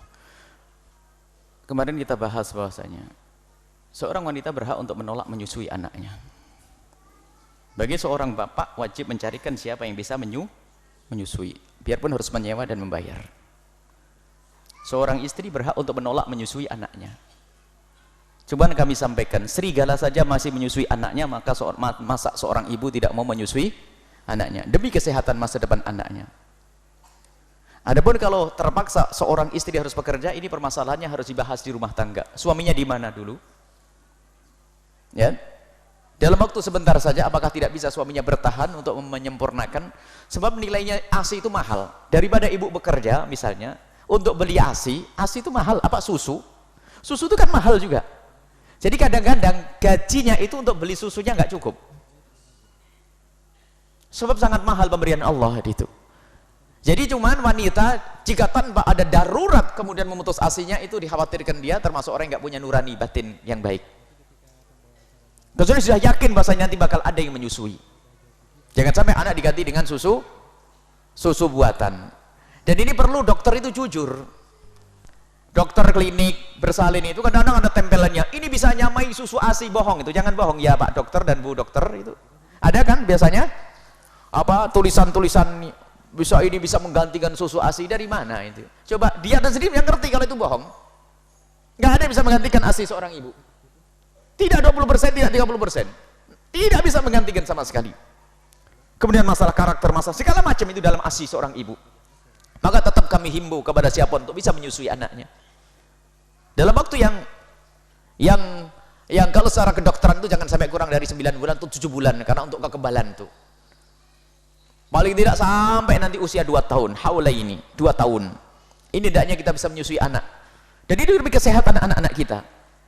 Kalau akan tapi jika ada orang karena darurat harus dia meninggalkan menyusui anaknya, memang bukan kewajiban bagi seorang wanita, tapi seorang suami wajib mencarikan. Cuman kami himbau wahai para istri, termasuk saudari-saudari kami yang di Taiwan dan Hong Kong, kami sungguh mencintai mereka.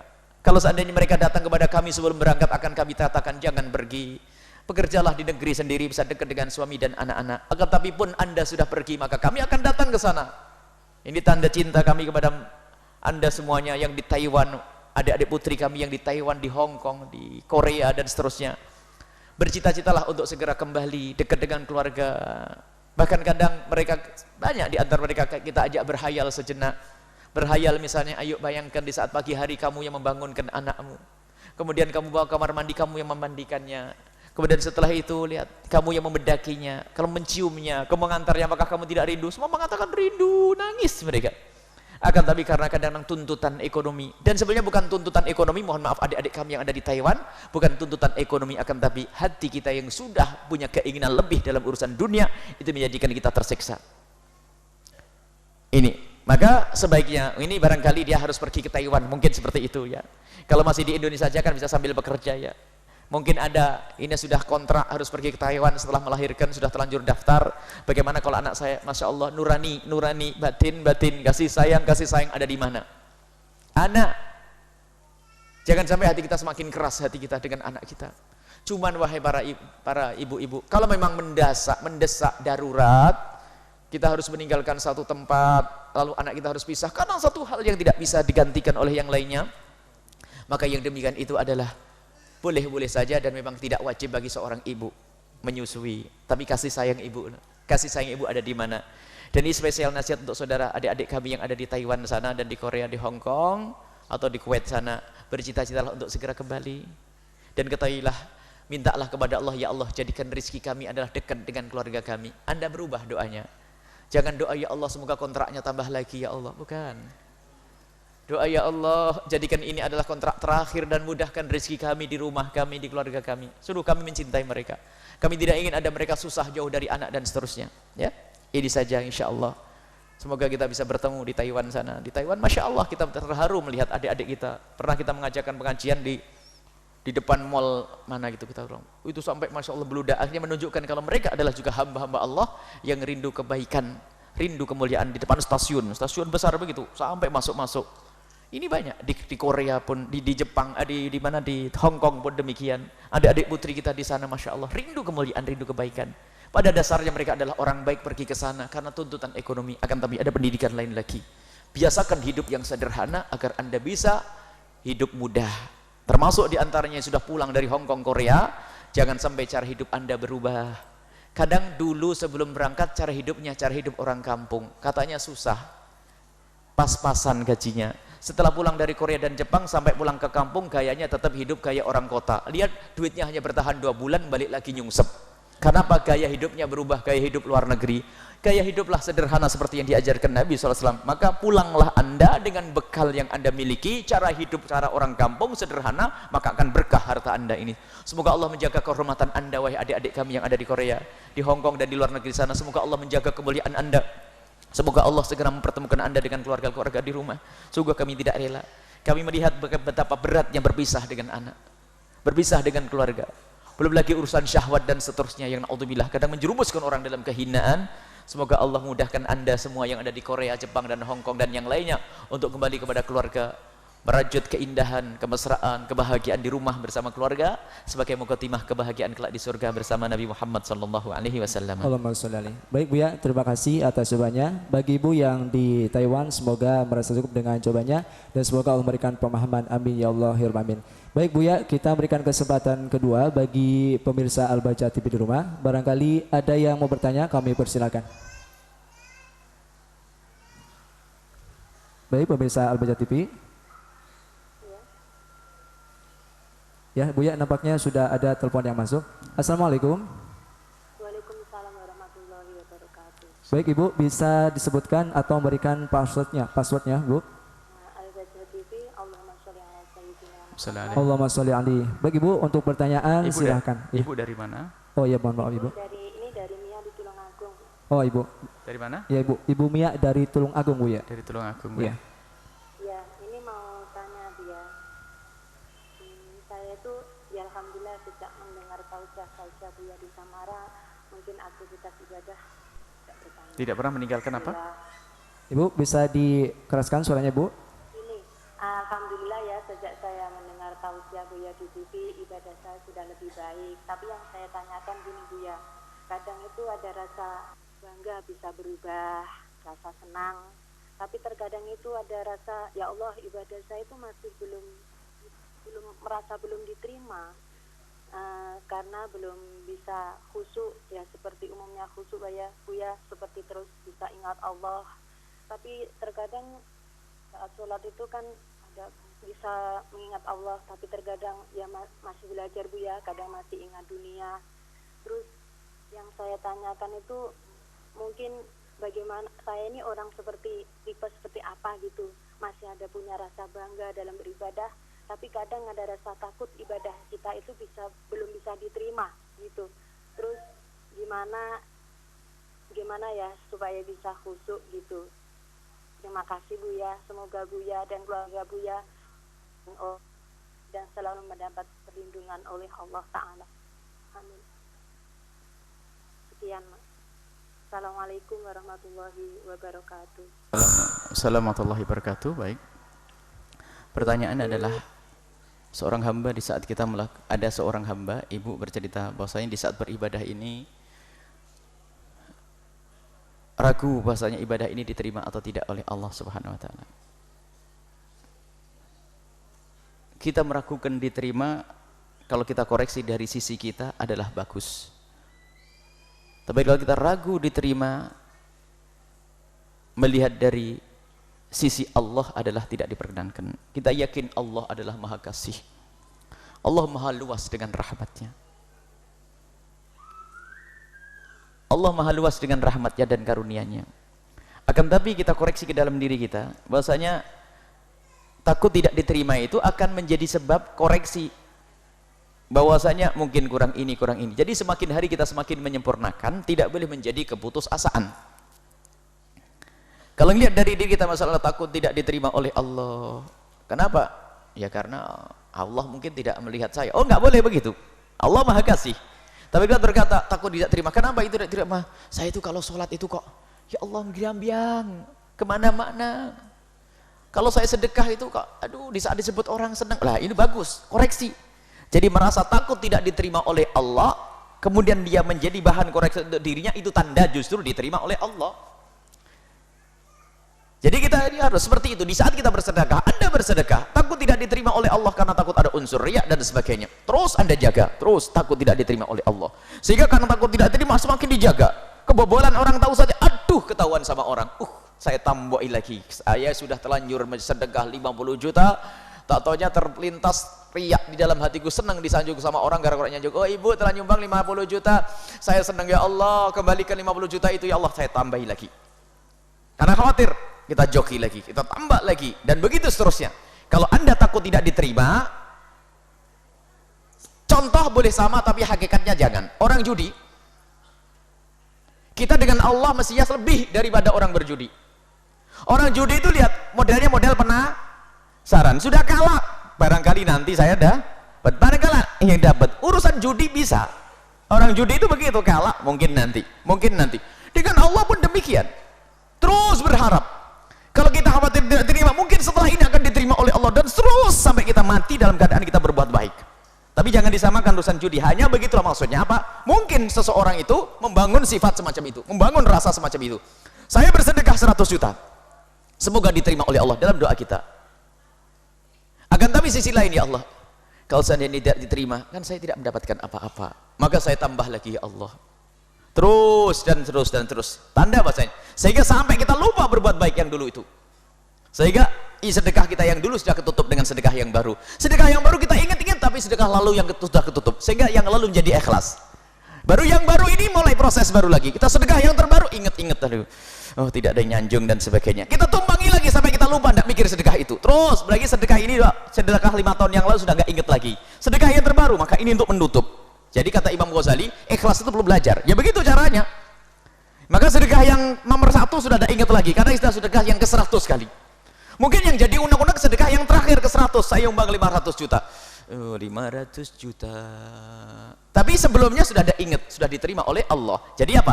Semakin Anda tidak bisa mengingat, semakin sampai kepada Allah Subhanahu wa taala. Sehingga dikatakan oleh Luqman Hakim, jika engkau berbuat baik, lupakan. Jika engkau berbuat baik, lupakan tangga diterima oleh Allah. Jangan sampai, loh saya kan sudah nyumbang, kapan? Dulu saya nyumbang 20 juta, dihitung tahun berapa ya? Oh tahun 2000, innalillah, 2000, 15 tahun yang lalu. Karena ingat terus, tapi kalau sudah lupa itu tanda diterima oleh Allah Subhanahu Wa Taala. Adapun masalah kekhusyuan, khusyuk ini adalah pemberian dari Allah, ibu yang dimuliakan Allah dari Tulungagung. Khusyuk ini pemberian dari Allah Subhanahu Wa Taala. Akan tapi anda tidak boleh putus asa dengan rasa tidak khusyuk di dalam diri anda. Ketahuilah jika anda tidak khusyuk lalu anda berjuang untuk bisa sampai khusyuk, perjuangan anda ini adalah termasuk jihad dan mendapatkan pahala. Dan jihad anda ngerti bahasanya anda tidak khusyuk setiap saya ingin dagangan dan sebagainya, tapi anda memerangi, dan memerangi ini sendiri ada pahalanya khusus. Dan pahalanya alladzina jahadu fina lanahdiyannahum subulana. Kalau kita sudah berusaha untuk khusyuk, berusaha untuk memahami maknanya, menjauhkan dari sebab-sebab tidak khusyuk, ini berusaha terus, itu sudah mendapatkan pahala. Pahalanya usaha itu lebih agung daripada pahala khusyuk itu sendiri. Dan hakikat khusyuk itu gimana sih? Hakikat khusyuk itu bukan kita lupa dunia, bukan kita lupa dunia, akan tapi kita sadar apa yang kita baca. Ingat Allah, biarpun kita ingat anak kita, sampai dikatakan kalau anda melakukan sholat tolong sambil lihat anakmu itu, kalau dia nangis percepat sholatmu. Berarti Nabi Muhammad dengar dong. Apakah Nabi Muhammad kalau sholat lalu lupa dunia? Nabi mengatakan kalau ada bayi menangis, Nabi Muhammad mempercepat sholatnya. Artinya Nabi juga dengar. Ibu pun demikian, kalau sambil Allah Akbar lihat anaknya. Jangan-jangan dia makan beling, makan paku, makan ini kan. Kalau anaknya nangis, wah biarpun bohong, dah khusyuk itu. Ditinggalin kumbingnya, mau khusyuk Allahu Akbar. Lah dengar bohong tu, dah khusyuk tu. Anaknya nangis sampai mau mati. Gendong anaknya, Nabi Muhammad menggendong bayi. Jadi khusyuk itu bukan berarti gini. Bukan, tapi hatimu yang hadir. Biarpun ternyata sambil merhatikan tas kita yang ada di depan kita. Allahu Akbar, duitnya 50 juta di dalam. Ya biro walhamdulillah katsiru. Sambil melihat karena menjaga harta. Kalau ada maling dikejar dan tidak batal sholat kita, kita ikuti malingnya di depan. Jadi kalau punya tas taruh di depan, jangan taruh di belakang. Jangan kalau di depan ganggu loh. Ini pendidikan siapa ini? Tidak pernah ngaji kayaknya. Justru kalau di belakang dijamin ganggu. Kenapa? Kepikiran jangan-jangan diambil orang. Taruh depan tuh tasnya ini. Makanya kalau ada orang tasnya taruh belakang ini tidak pernah ngaji. Alasannya nggak enak kayak nyembah tas. Siapa nyembah tas? Kita nyembah Allah. Tas ini Allah kita jadikan sutroh pembatas ya. Ibu tasnya taruh depan. Kalau tidak hilang. Ya, HP-nya hilang, ininya hilang, taruh di belakang. Taruh di depan, assalamualaikum, Allahu Akbar. Aman, lebih khusyuk. Bayinya pun, kalau kita punya bayi, ibu di rumah, sholat di rumah, ibu ngambil dinding yang paling belakang supaya bebas. Kalau di depan nanti anaknya ke belakang pusing. Sana pintu tutup, itu bawa sholat, anak lepas. Allahu Akbar, sholat sampai 10 sampai 100 rakaat, anaknya main sana lompat, ini kelihatan. Abiro alhamdulillah katsiru subhanallah. Enggak apa-apa memperhatikan anak, takut dia makan beling dan sebagainya. Lihat, enggak susah beragama itu. Jadi khusyuk itu apa sih? Hatimu yang sambung dengan Allah, bukan tenangnya anggota tubuhmu. Cuman ditandai dengan tenang anggota tubuh. Kalau tidak perlu noleh, jangan tolak-toleh. Enggak ada apa-apa tolak-toleh. Itu enggak benar, itu tanda enggak khusyuk. Sampai Nabi mengatakan la khasha'a qalbu hadza la khasha'a jawarihu. Kalau seandainya orang ini khusyuk, niscaya anggota tubuhnya juga khusyuk. Ini hanya sesaat saat lihat anak kletek. Oh, apa itu? Anaknya ngambil piring. Oh, enggak apa-apa. Ini. Tidak, aman. Perhatikan ibu. Kemudian ada beberapa cara khusyuk ya. Khusyuk di dalam sholat ada 5 hal yang harus kita lakukan. Yang pertama adalah berusaha untuk memahami makna yang kita baca. Memahami makna yang kita baca. Kalau termaksa anda belum bisa memahami makna yang anda baca, maka anda, kata Imam Haddad, menghayalkan lafadznya dulu. Yang penting kita lupa dari urusan dunia, lafadznya dulu. Alhamdulillahi Rabbil Alamin. Bahkan sebagian mengatakan kalau kita membaca dengan tangan, membaca dengan membuka mata itu lebih bagus. Asalkan tidak melakukan gerakan-gerakan yang membatalkan. Alhamdulillah, nggak kemana-mana nanti.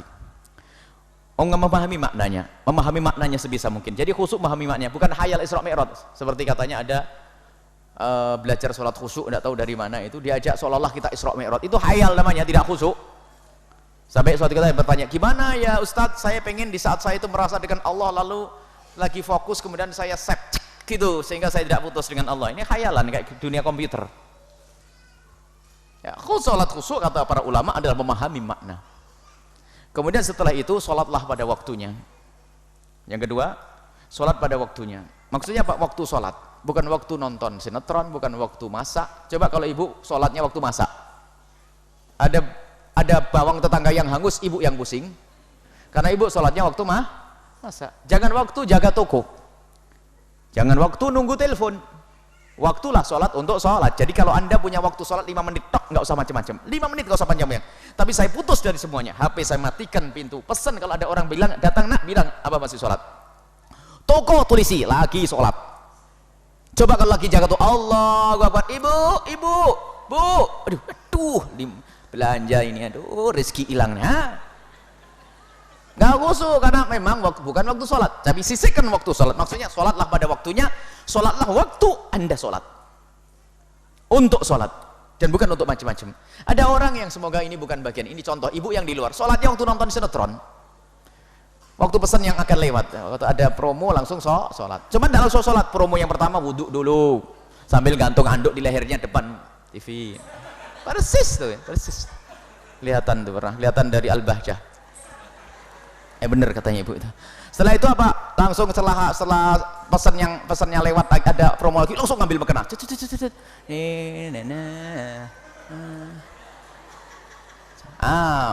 Sambil sinetron. Setelah ada pesan Allahu Akbar, sinetronnya main lagi. Khusyuk enggak?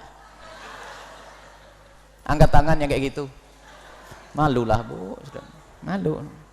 Baik, nah ini waktu sholatlah pada waktu sholat. Kemudian yang ketiga adalah jangan tergesa-gesa. Jangan tergesa-gesa. Dari awal mulai dari wudhumu tidak tergesa-gesa, sehingga disyariatkan kita untuk melakukan sholat sunnah qabliyah dan ba'diyah itu untuk membentengi agar sholat wajib ini tidak tergesa-gesa. Sebab apapun bentuknya setelah assalamualaikum saya harus baca zikir dulu.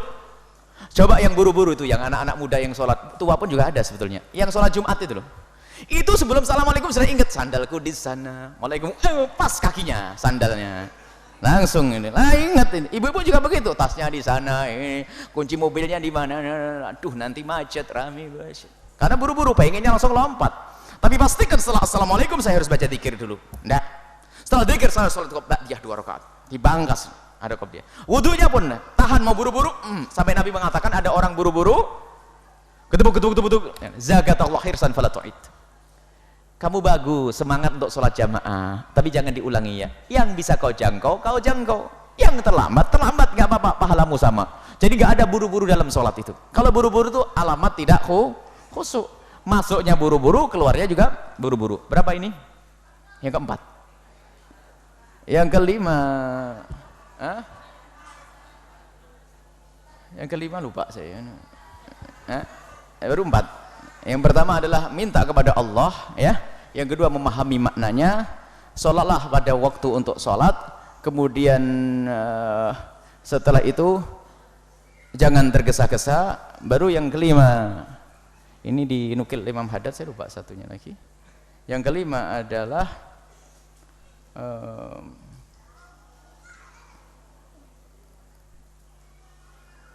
insya Allah nanti ada datang yang kelima, saya lupa.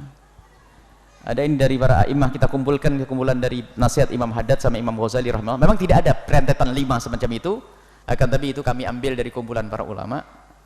Yang kelima, yang keempat sudah ada, tinggal yang kelima. Tempat setelah kita koreksi, tempat pun tidak harus tempat yang sejuk, biarpun di keramaian pasar tidak mengganggu kekhusyuan, karena kita tidak akan terganggu dengan tempat. Bukan tempat, mungkin di tempat pasar yang hiruk pikuk tapi tidak terganggu. Allahu Akbar, nggak akan terganggu. Makanya kalau ada orang khusyuk hanya di tempat yang sepi, itu repot.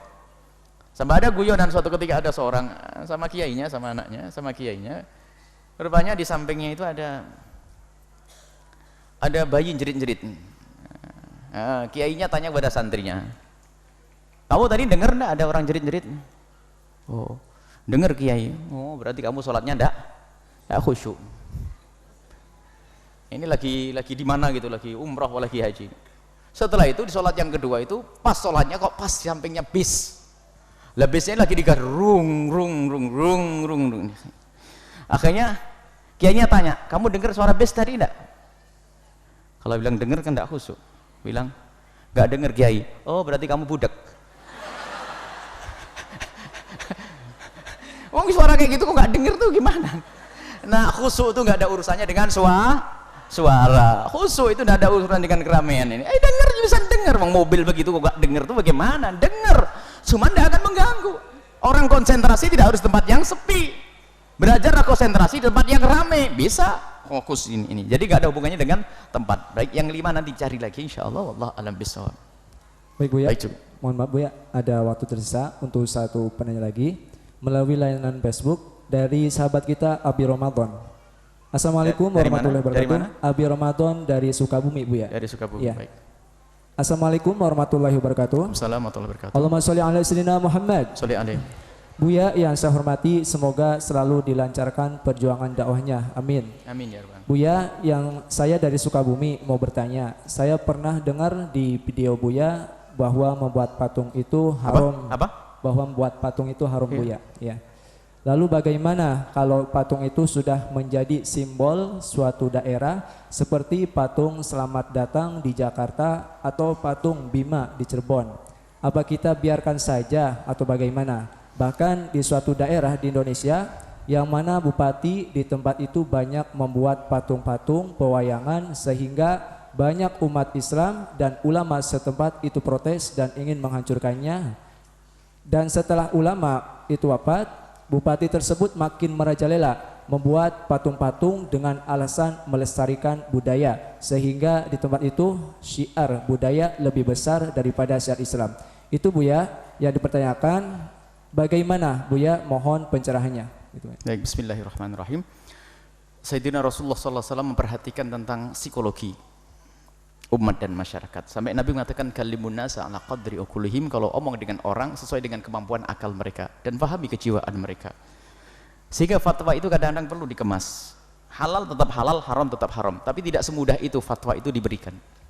Sehingga ada namanya da'i, ini ada fatwa, ada da'i, ini ada umat. Maka da'i atau ustadz itu mengemas agar fatwa ini tanpa dirubah dihadirkan di umat dengan lembut, dengan indah. Yang namanya patung adalah haram, tetap haram, kecuali anak kecil yang main boneka. Ada 3 model gambar. Gambar yang mutlak adalah haram. Gambar itu ada 5 hukum gambar. Yang mutlak haram adalah gambar yang berbentuk. Yang pertama berbentuk, yang kedua adalah dari yang bernyawa. Apakah manusia atau binatang, adalah haram jika berbentuk patung. Berbentuk pokoknya. Yang kedua adalah gambar dari bentuk, dan ada gambar yang mutlak halal. Patung yang mutlak halal adalah patung yang tidak dari binatang bernyawa. Contoh patung pohon dan sebagainya adalah mutlak halal. Ya, patung binatang, patung pepohonan mutlak halal. Ada yang khilaf di antara ulama adalah tidak berbentuk kayak lukisan dan sebagainya, tapi di situ adalah isinya nyawa, bentuk bentuknya apa? Gambar manusia, binatang. Ini khilaf di antara ulama, kebanyakan mengatakan haram, khususnya umat kaum muslimin dari India sana, dan wajar karena di sana banyak orang menyembah gambar. Ini adalah gambar yang lukisan dari bentuk manusia ini, karena yang dalam hadis Nabi itu adalah tamathil, patung-patung. Sehingga ini mungkin menyerupai, dari sisi dia adalah bernyawa, cuman dia tidak berbentuk, maka ulama berbeda pendapat dalam hal ini, lebih baik dihindari. Tidak perlu punya lukisan yang ada gambar binatangnya, karena ini khilaf di antara para ulama. Kemudian yang keempat adalah fotografi. Fotografi adalah kebanyakan ulama mengatakan boleh asalkan tidak membangkitkan syahwat dan sebagainya, karena fotografi bukan mengarang. Sebab diharamkannya patung dan gambar tadi karena dia mengarang. Nanti di akhirat suruh meniupkan ruh, karena dia telah kita membuat sesuatu yang menyerupai ciptaan Allah. Tapi kalau fotografi adalah sesuatu yang sudah ada, cuman disimpan di dalam, kalau kamera itu ada pantulannya disimpan, kemudian dihadirkan dalam bentuk anak. Ini adalah itu.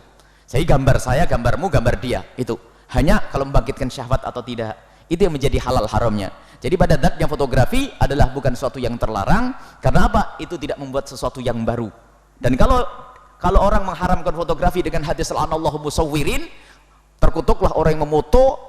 Di zaman Nabi belum ada foto. Sehingga dalam pembahasan usul fikih itu ada namanya tahqiqul manat dan tangqihul manat. Kita kembali kepada yang dimaksud Nabi waktu itu apa. Dan yang tidak ada hubungannya kita pinggirkan. Maka ulama mengatakan fotografi tidak masuk bagian ini. Biarpun kita juga menghargai sebagian ulama India, termasuk foto dari yang bernyawa pun akan diharamkan. Karena apa? Mereka sangat dekat dengan tradisi Hindu Buddha yang mereka menyembah gambar dewa-dewi yang disakunya bagi mereka yang bepergian jauh. Kita pernah juga punya kawan yang mereka adalah dari India yang ngajar, ternyata di kamarnya penuh dengan gambar-gambar. Jadi kita maklumi sekali ulama India yang mengharumkan foto, artinya ini adalah bab khilaf. Sebaiknya kita ada tidak. Kemudian sebagian ulama menjaga agar tidak utuh, dipotong dan sebagainya. Yang jelas fotografi adalah banyak ulama mengatakan boleh, nggak ada masalah, asalkan terhormat. Bukan foto perempuan yang buka aurat dan seterusnya, itu udah rendah dan hina. Yang foto rendah, yang difoto adalah rendah, lebih rendah lagi yang difoto. Mau auratnya disebar ke sana kemari. Tidak ada kemuliaan bagi wanita semacam itu. Baik, kemudian yang kelima adalah dari binatang-binatang kayak patung tadi, tapi untuk mainan anak kecil saja. Kayak boneka-boneka itu diperkenankan bagi anak kecil. Bapak-bapak boleh memberikan boneka untuk anak-anak, tapi bapak-bapak memberikan hadiah kepada istri haram. Biarpun sayang sama istrinya, istri saya hobi boneka, jangan dibelikan boneka. Cukup bapak sebagai hadiah, bukan boneka. Ini jangan boneka untuk anak-anak saja. Pertama boneka adalah untuk anak perempuan dalam hadis Sayyidah Aisyah itu. Cuman dikiaskan anak kecil pun, anak laki-laki pun boleh kalau itu adalah anak-anak kecil. Jadi membelikan hadiah boneka buat anak kecil adalah diperkenakan. Baik, kemudian setelah itu anggap saja patung jelas adalah haram. Akan tapi mohon maaf, dalam menjelaskan hukum itu tidak gampang. Kita harus cek dulu apakah Pak Bupati itu tahu halal atau haram. Pernahkah kita duduk dengan dia? Lihat, dakwah Nabi itu tidak main hantam, mohon maaf ini, dimanapun tempatnya. Mohon maaf, kita tidak bisa mengutuk orang yang mabuk di pinggir jalan sana, karena selama ini kita tidak pernah duduk dengan mereka. Apa ada kita tidak bisa mengutuk bencong, karena saya tidak pernah diberi kesempatan duduk dengan bencong, tapi tetap mengatakan kaum laki-laki menyerupai perempuan adalah haram dan dikutuk oleh Allah. Tapi kami tidak berani mengatakan kamu terkutuk, sebab ada marhalah dakwah itu.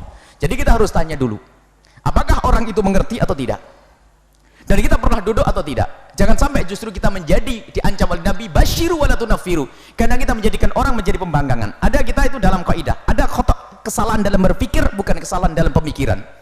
Kesalahan cara berpikir. Ada orang kesalahan di dalam cara berpikir, karena dia tidak punya dasar-dasar pemikiran yang benar, tidak punya guru yang benar. Ada orang salah tidak mengerti, jadi dia tidak bisa dihukumi sebagai salah mutlak karena tidak pernah ngaji. Makanya mohon maaf, bagi orang yang memang cara berpikirnya salah, kalau kita hantam, mohon maaf, kita akan kenal mengerti teroris dan sebagainya. Kalau teroris masuk di penjara, kita ceramai, oh bukan dia bukan butuh ceramah, dia punya guru dan dia punya keimanan sampai berani mati dia adalah salah cara berpikirnya. Jadi kita perlu duduk dengan dia, kita ajak berpikir yang benar, baru nanti bisa selamat dia. Kadang langsung kita ceramai dan sebagainya, dia ketawa. Seperti halnya orang-orang yang tidak kenal agama, sama dengan kita ngerawat anak-anak murahik. Murahik itu adalah anak yang masa pubertas. Kalau kita lawan, jangan itu nak, tidak senang anak itu, dia malah membangkang. Ada sifat pembangkangan. Ada sifat pembangkangan. Sama orang yang belum punya pengalaman ilmu agama, kalau kita tegur keras akan membangkang. Berarti kita mengajari dia membangkang dengan syariat Nabi SAW. Bagaimana akhlak Nabi? Kita duduk dengan assalamualaikum, kita beri hadiah dan seterusnya. Kita ajak bicara baik-baik. Sebab apa? Dia adalah sama dengan orang murahik, orang masa pubertas tadi, karena dia adalah masa transisi mungkin, atau belum punya latar belakang agama yang kuat, sehingga kalau kita hantam maka menjadi keras. Ainat, pertentangan, ini cara psikologi semacam itu. Jadi di dalam kita mengajak kepada kebaikan tidak cukup dengan ilmu syariat halal haram, akan tapi harus kita cermati orang ini seperti apa. Mohon maaf, misalnya pejabat tersebut sudah tahu tidak kalau itu halal haram, dan sudah pernah ada yang ngajak diskusi baik manis dengannya. Kalau langsung kita hantam, kita masuk bab basyiru wala tunaffiru, ambil orang dengan keindahan, jangan kau bikin lari.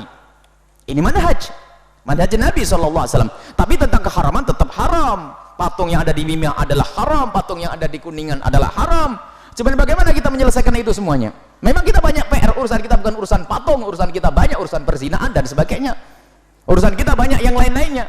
Dan lagi ada, mereka itu tidak ngerti karena mereka adalah orang umum, hanya melestarikan budaya dan seni dan sebagainya. Maka coba, sudah 10 tahun dia dokter kesenian, seni rupa, bayangkan. Setelah itu kita katakan haram begitu, ya nggak bisa. Akan tapi yuk kita ketemu, ada beberapa kenalan anak-anak yang seni rupa dan sebagainya, kita bawa dengan kelembutan. Baiklah, kalau memang kamu di bagian seni rupa, sekarang diarahkan seni rupa yang halal. Bukan langsung kita mengatakan haram, karyamu adalah menghancurkan orang, mengarah ke neraka. Ini apa-apaan nih? Saya 10 tahun dokter seni rupa, hanya kau haram-haramin saja. Enak aja. Hati-hati kita dalam mengajak kebaikan. Jangan sampai kita seolah-olah mengajak kepada kebaikan, akan tetapi ternyata kita justru malah menjauhkan orang dari kebaikan. Basyiru wala tunaffiru. Kita tidak akan berani mengutuk satu orang pun kecuali kita pernah duduk dengannya. Tapi secara umum iya, membuat patung rumah haram, terkutuk. La'anallahul musawwirin. Allah akan mengutuk orang-orang yang membuat foto patung. Ya. Tapi tidak bisa menunjuk kamu. Tidak. Jangan sampai orang itu malah menjadi pembangkang. Ada manhaj di dalam menyampaikan kebenaran. Paling tidak kita mulai, Anda jangan buat patung di rumah Anda. Satu, selesai. Kemudian orang dekat dengan Anda jangan membuat patung, itu mulai dari situ dulu. Baru nanti kita berbicara tentang yang lebih luas, barangkali anak Anda nanti menjadi bupati, dihancurin itu semuanya. Mungkin perlu tempo. Berhala dihancurkan Nabi setelah Fathu Makkah. Berhala yang ada di Makkah tidak dihancurkan Nabi seketika. Bukan karena Nabi tidak punya kekuatan, tidak salah. Kalau Nabi tidak memerontak karena tidak punya kekuatan, salah. Karena kekuatan Nabi dengan Allah ada mukjizat. Nabi ada strategi begitu, tadarruj.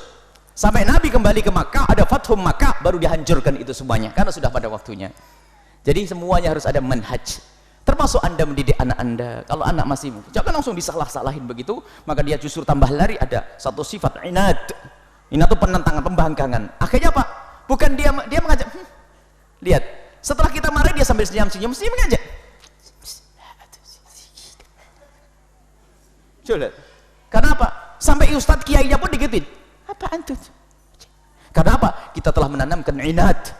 Coba kalau dengan akhlaknya Nabi SAW, dia biarpun dia tidak setuju, dia akan tidak berani semacam itu. Loh, kapan kita berbuat tegas dan sebagainya? Tentu harus. Kapan itu? Setelah kita lampaui marhalah ini. Marhalah ini. Kemudian marhalah yang pertama tidak harus langsung selesai hari itu. Barangkali mungkin keputusan seorang RW harus membuat patung semuanya. Ini menarik keputusan, kita harus kumpul dulu. Jadi jangan hari itu harus selesai, enggak begitu dong. Jangan kita memaksa orang melebihi di atas kemampuannya. Semua karena dia sudah ngambil keputusan, mohon budaya di kampung ini dilestarikan, dihimbau kepada semua keluarga membuat patung. Tatonya sudah semuanya belanja semen dan sebagainya, besi, tatonya tiba-tiba dilarang. Apa-apaan nih, kan begitu. Mungkin perlu diarahkan, dikumpulkan. Sudah beli semen, beli ini semua. Alhamdulillah. Mohon maaf. Sekarang agar tetap semuanya bermanfaat, sekarang kita akan rubah. Semennya dikumpulkan, kita tidak jadi buat patung tapi buat masjid. Oh kan enak begitu. Loh, ini cerdas, jangan langsung dipatahin patung. Lah di rumah mau diapain ini? Langsung keburu emosi ini orang. Sudah terlanjur beli semen, besi, nggak boleh lagi. Tapi diarahkan yang lebih bagus. Kalau masalah seni, ayo kita membuat masjid yang paling seni seluruh dunia. Jadi perlu diarahkan, semuanya perlu manhaj. Inilah manhaj kita. Akan tapi kalau kita menemukan sebagian ulama yang tegas keras, itu Sayyidina Umar, biarkan seperti itu. Tapi kalau bertanya dengan kami, jawabannya semacam ini. Wallahu a'lam bishawab.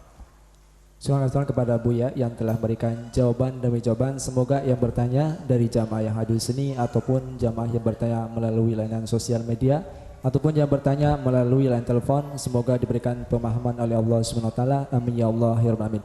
Baik Buya, sekarang kita sudah di penghujung acara. Kepada Buya mohon untuk bisa membacakan doa. Namun sebelumnya barangkali ada pengumuman, kami persilakan. Baik, ini saja. Mari kita tutup dengan doa. Bismillahirrahmanirrahim. Alhamdulillahirabbil alamin. Allahumma shalli ala sayyidina Muhammad wa ali sayyidina Muhammad.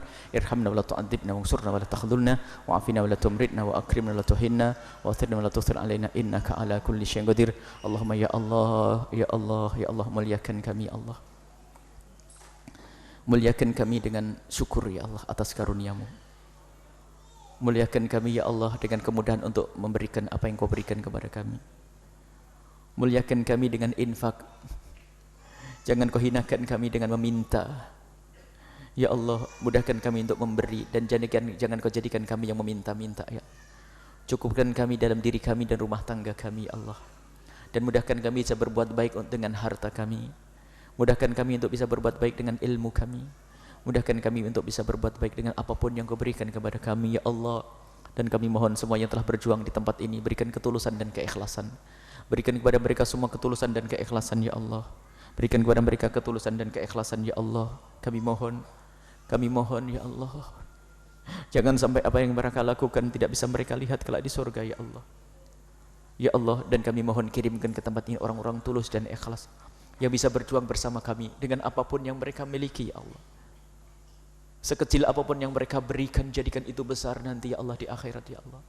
Kami tidak ingin satu orang pun yang di sini tidak terlibat dalam perjuangan di sini ya Allah. Kami ingin ya Allah semua yang mendengar suara ini, yang menyaksikan acara ini, yang hadir mati, jadikan mereka pejuang-pejuang-Mu yang sejati ya Allah. Mudahkan mereka untuk ya Allah berkorban dengan apapun yang Kau berikan kepada mereka. Jangan ada yang tertinggal sekecil apapun itu ya Allah. Dan kami mohon gerakkan hati mereka untuk kemuliaan itu ya Allah. Jauhkan kami dari yang haram. Jauhkan kami dari bicarakan kejelekan orang lain ya Allah. Dan kami mohon wujudkan keindahan dalam rumah tangga kami ya Allah. Suami istri yang saling mencintai karena-Mu, yang saling tolong menolong dalam kebaikan ya Allah, yang saling mengingatkan ya Allah untuk menghindari kemaksiatan ya Allah, dengan anak yang soleh-solehah yang dibanggakan oleh kekasih-Mu Nabi Muhammad. Dan kami mohon kabulkan hajat kami semua ya Allah. Jangan Kau tahan hajat kami karena dosa-dosa kami ya Allah. Jangan Kau tunda hajat kami karena kesalahan kami ya Allah.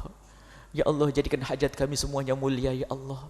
Dan kami mohon jauhkan kami dari dendam kepada sesama kami, jauhkan kami dari dengki kepada sesama kami. Maka kami mohon ya Allah, jika ada orang berbuat jahat dan berbuat salah kepada kami, berbuat zalim kepada kami mohon jangan kau timpakan musibah kepada mereka. Ampuni mereka ya Allah. Dan jauhkan kami dari dendam ya Allah. Jauhkan kami dari dendam ya Allah. Ampuni orang-orang yang telah berbuat salah kepada kami dan berikan kesadaran, muliakan mereka di dunia dan di akhirat. Dan kami mohon ya Allah, ampuni orang tua kami dan guru-guru kami semua ya Allah. Dan berikan kepada kami dan mereka semua husnul khatimah, murid-murid kami, anak-anak kami semua ya Allah. Yang belajar bersama kami ya Allah, berikan kepada mereka segala kebaikan di dunia dan di akhirat. Dan kami mohon panjangkan umur kami semua dalam ketaatan serta sehat walafiat. Dan berikan kepada kami semua husnul khatimah, husnul khatimah, mati dalam keadaan iman. Dan kami mohon ya Allah, jadikan ucapan kami di akhir hayat kami kelak saat Engkau hendak mencabut nyawa kami. Kami ingin saat itu ya Allah, hati dan lidah kami mampu mengucapkan kalimat agung dan mulia, la ilaha illallah Muhammadur Rasulullah, la ilaha illallah Muhammadur Rasulullah, la ilaha illallah Muhammadur Rasulullah sallallahu alaihi wasallam. Rabbana atina fid dunya hasanah wa fil akhirati hasanah wa qina adzabannar. Wa sallallahu ala sayyidina Muhammadin wa ala alihi wa sahbihi wasallam. Alhamdulillahi rabbil alamin. Al-Fatihah.